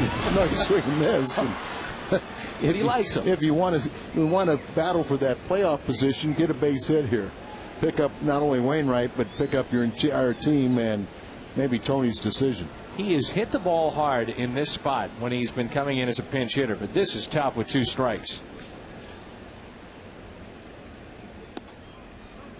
You know, it is and it isn't. It's either kind of a do or die situation, just being a pinch hitter late in the ball game. So go up and have fun. Remember, John Rodriguez had to come in after Edmonds was ejected in a playoff game and hit one to Tal's Hill. He just knew he was going to get a fastball. He's a fastball hitter, and he almost knocked it out of the ballpark. Well, Thurston's a fastball hitter, but he got an off-speed pitch. So a Wainwright struck out. Okay, and now you have first base open. Here's Pujols, but Holiday on deck. Well, what do you think they're going to do? This time, I think Freddie's going to put him on. And it'll be the 42nd time extending the single-season record for Pujols being intentionally passed.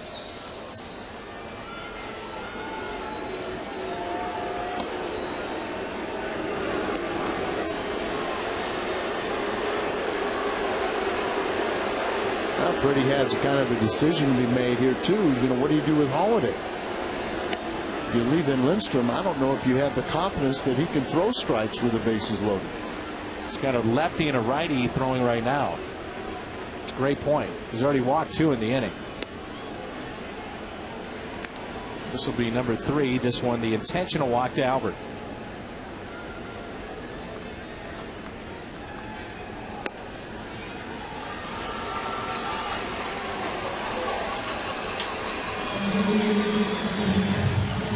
So see what they elect to do with Holiday, whether they'll just flat out walk him, or do you pitch around him? There you see the 42nd potential pass, and look at the differential in the National League, more than twice as many as Gonzalez, Adrian Gonzalez of San Diego, and a new record. So they'll start out and they'll pitch to Holiday here. Dan Meyer is the left-hander warming up, and they have Tim Wood, a right-hander. Remember, you know, like Lindstrom was your closer early in the season.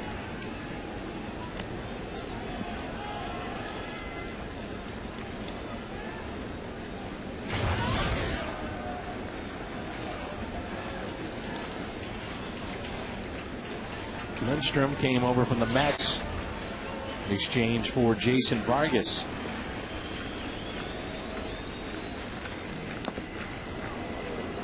One ball, one strike on Holiday. He is singled. That was all the way back in the first a while ago, and picked up 2 more RBIs. It's 97 miles an hour there. Lindstrom has thrown 21 pitches. Only 6 have been strikes. And with those 6, he has 2 outs. 1-1 pitch.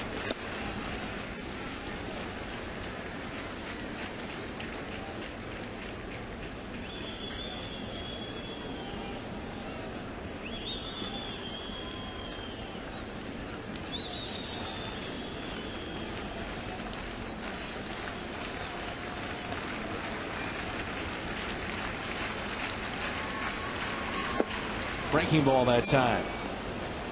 2 balls, 2 strikes, 2 on, 2 outs. Throws so hard, he's got so much motion when he throws that off-speed pitch. You know, you've got to gear up for the fastball. And with pretty good arm action, you're way out in front. 2-2. Here it comes.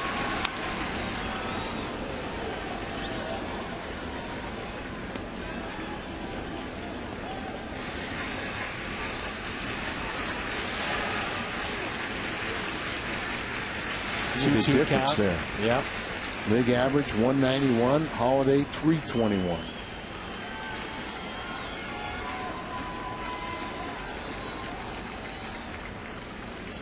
Holiday, deep left field, to the wall, off the top of the wall.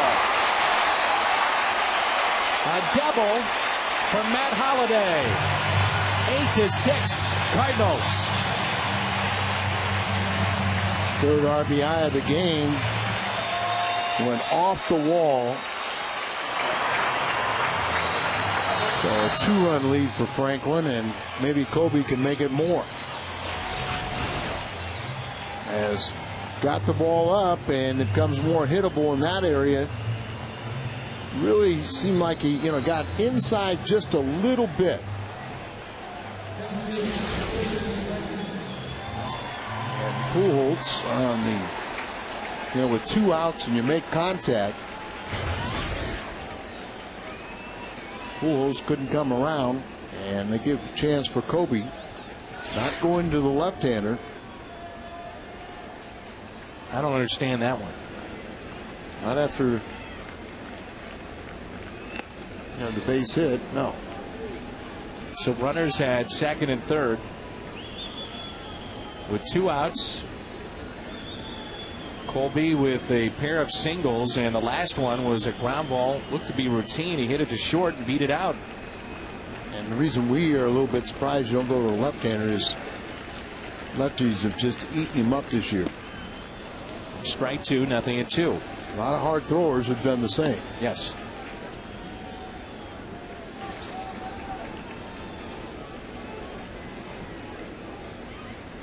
Kobe is 2 for 4 tonight.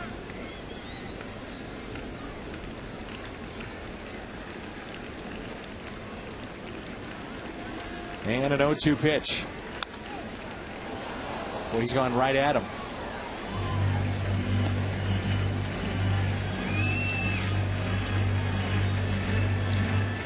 The ball up and away.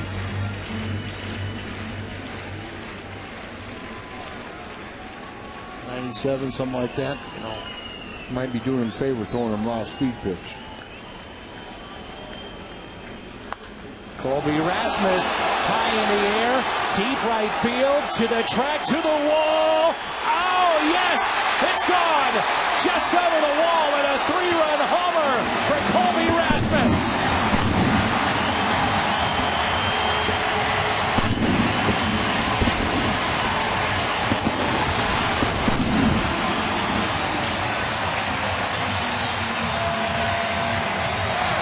He hit that a mile high and just got over the wall. And now they're making a pitching change. They'll be very strong against lefties, and instead of going up and away, it looks like he gets right down, and he gets a high towering fly ball. Look at the effort, and just over the glove.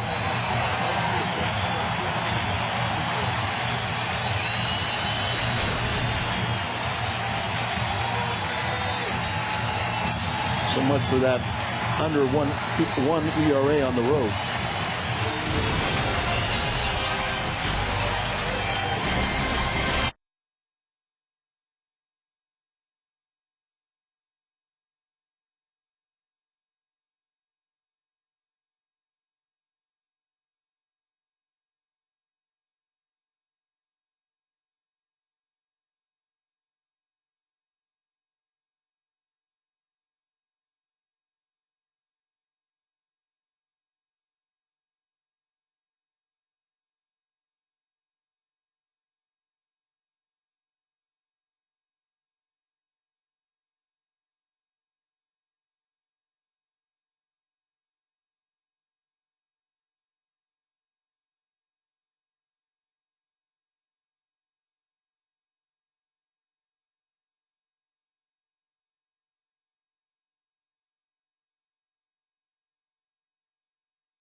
his 14th appearance, and ERA just over 2. His brief time in the major leagues. So Tim Wood comes into the game. The Cardinals have banged out 15 hits. They now have 11 runs. First pitch to Ludwig, swung on and missed. 3-run homer by Colby Rasmus. And there's your question, or the answer to it, as after the 3-run home run, non-save situation with 5-run lead, Franklin sits down and Mott will come in and pitch the 9th.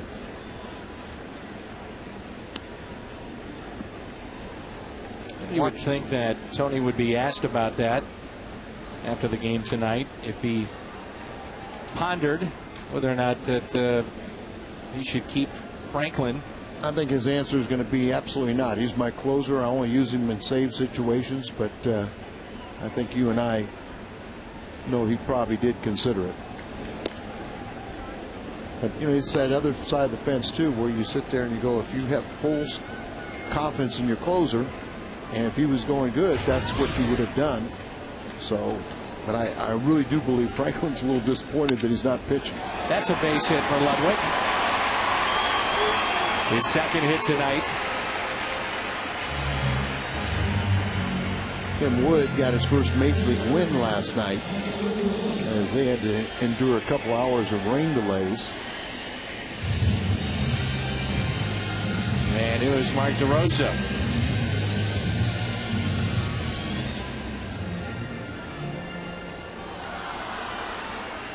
Who's coaching who?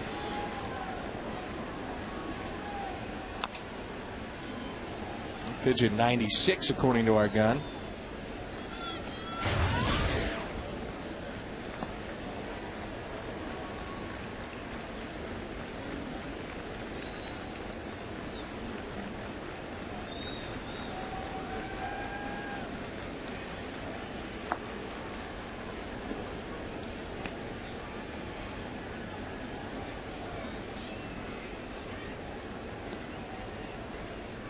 Good to see the Cardinals break out with this good offensive output. Base hit to Rosa. It's now 17 hits for the Redbirds. DeRosa's first hit, his 3rd time on base, and see if LaRue can join the fun.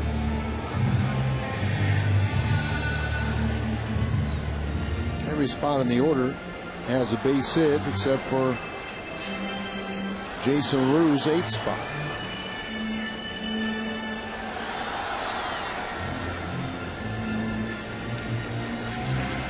Big home run, 3-run home run, his 3rd hit for Colby Rasmus, and now his home run total up to 15. RBI is up to 50.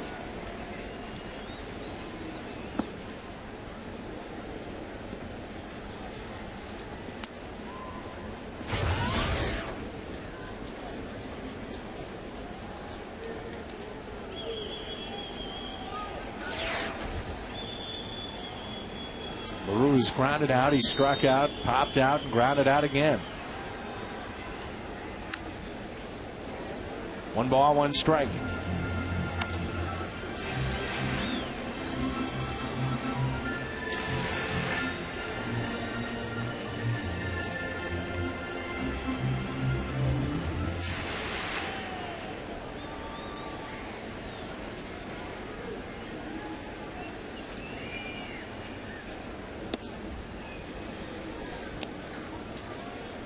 Wood's second stint with the big club, originally called up from AAA on June the 20th, and then the second time recalled on August 29th.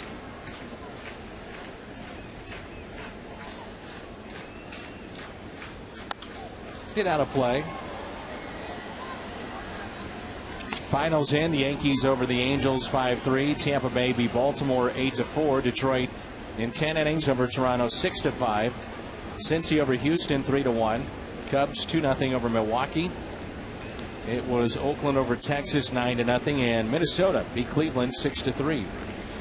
Patriots come from behind to win 25-24. Scored 2 touchdowns in the last 2 minutes and 6 seconds. And the Cardinals have 11 runs tonight. Mott coming in when we come back.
lead as we head to the ninth. Don't forget, coming up after the game on the post-game edition of U.S. Cellular Cardinals Live, Pat Paris with Jack Clark tonight.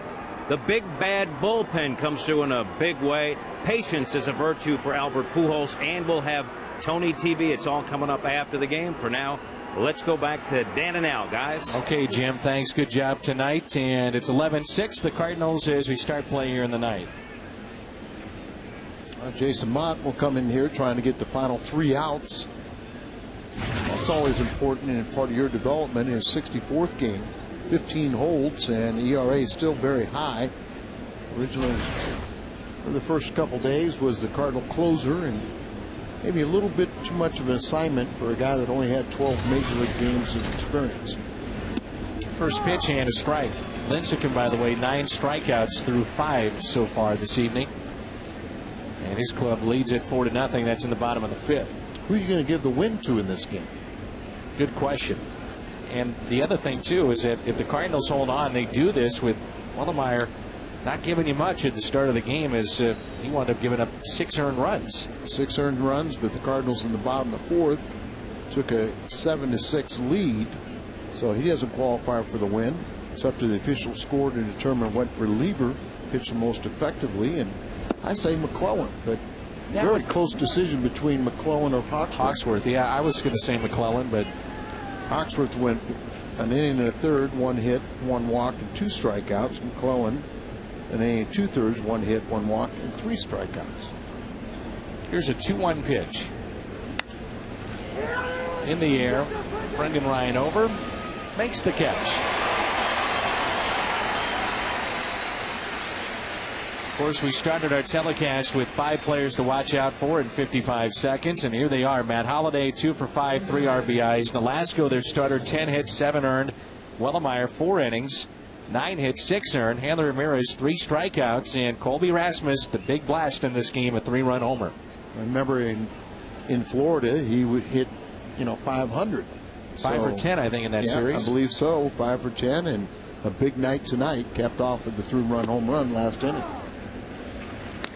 Talking with Colby at times, things were frustrating for him in the minor leagues, and I hope he's enjoying playing in this atmosphere and with this club, and now playing a bunch down the stretch. And what a job he has done in his rookie year. Well, one of the good things about Colby is, he's very quiet by nature, and that, helps you get by with the veterans. And you kind of you want to be a sponge, and you don't want to be so forward that you become a distraction or people call you different things. But just go become a sponge and soak up the atmosphere, learn from this, and he's learned a lot this season. 0-2 pitch to Nick Johnson. Johnson is homer tonight. That at 99 on the gun on your television set, and also the gun here at the ballpark.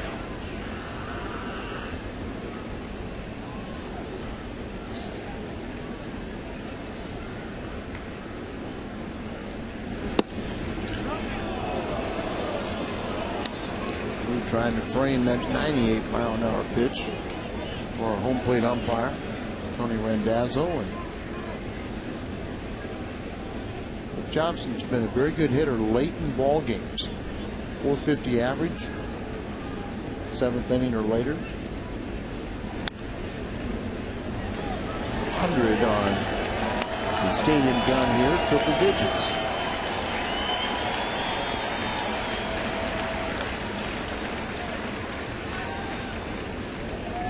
There's what's kind of part of the problem. 9 pitches, roughly 50-50, 4 balls, 5 strikes.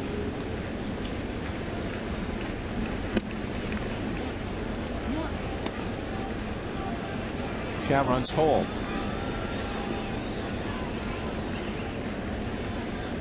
He's big and strong, former catcher, but you'd like him to be a little more efficient.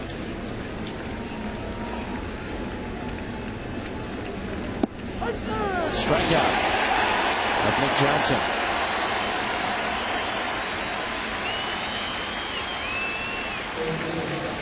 Let's turn now to our Budweiser player of the game. And it's Colby Rasmus, 3 for 5, a home run, 3 RBIs, and a pair of runs scored. A lot of choices tonight when the bullpen does such an excellent job.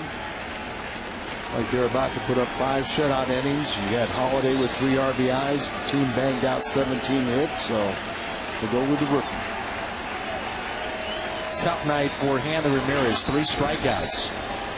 Well, I mentioned that he's playing with the flu, and this is a very, very talented young man. A lot of clubs would say if you had one pick to start a franchise, who would it be? And there'd be a lot of GMs that would say Hanley Ramirez.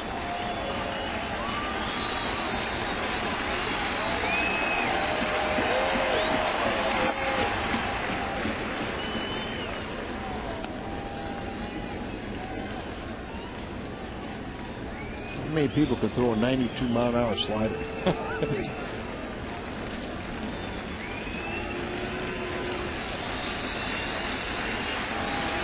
Cardinals looking for win number 85 tonight.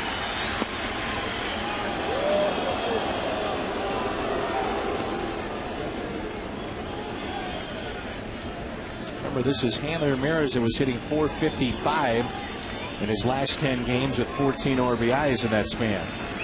And the Cardinals are trying to make it 7 of their last 9 they've won against Florida at home. That's where the Cardinal pitchers can help out Albert Pujols a little bit. It'd be kind of a miracle that in this 3-game set they could knock his batting average down far enough to help Albert overtake him, as he's batting .360 currently, #1 in the National League, and Albert's second. 22. May have gotten a gift there, but he'll take it.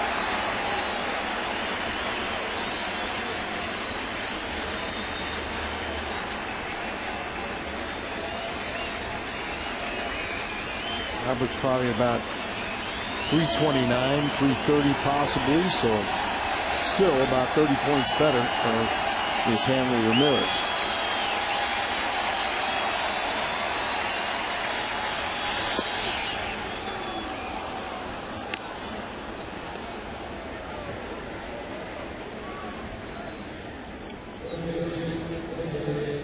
And Tony's going to go to the bullpen, ring the phone with a 5-run lead, and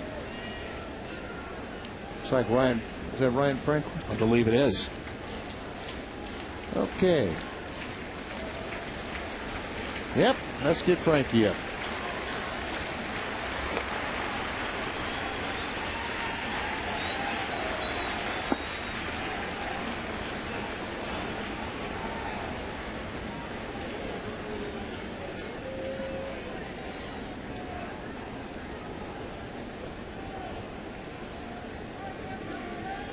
Ever tell you when you get up a couple times and warm up and don't pitch, it really is tougher on your arm? So I'm taking it you're not real pleased with this move. No. I couldn't tell. Well, let me ask you this. If you got a future closer and you don't trust him with 2 outs and nobody on with a 5-run lead, or with 1 man on a 5-run lead to get 1 out, he doesn't belong in your pitching staff. And then to get your closer up for a second time? No. 2 balls and no strikes.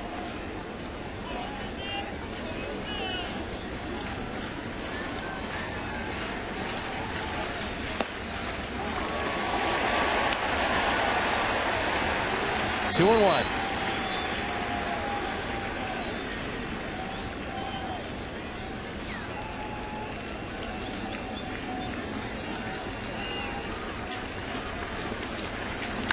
And a ground ball. Too short. Ryan underhands to Skip.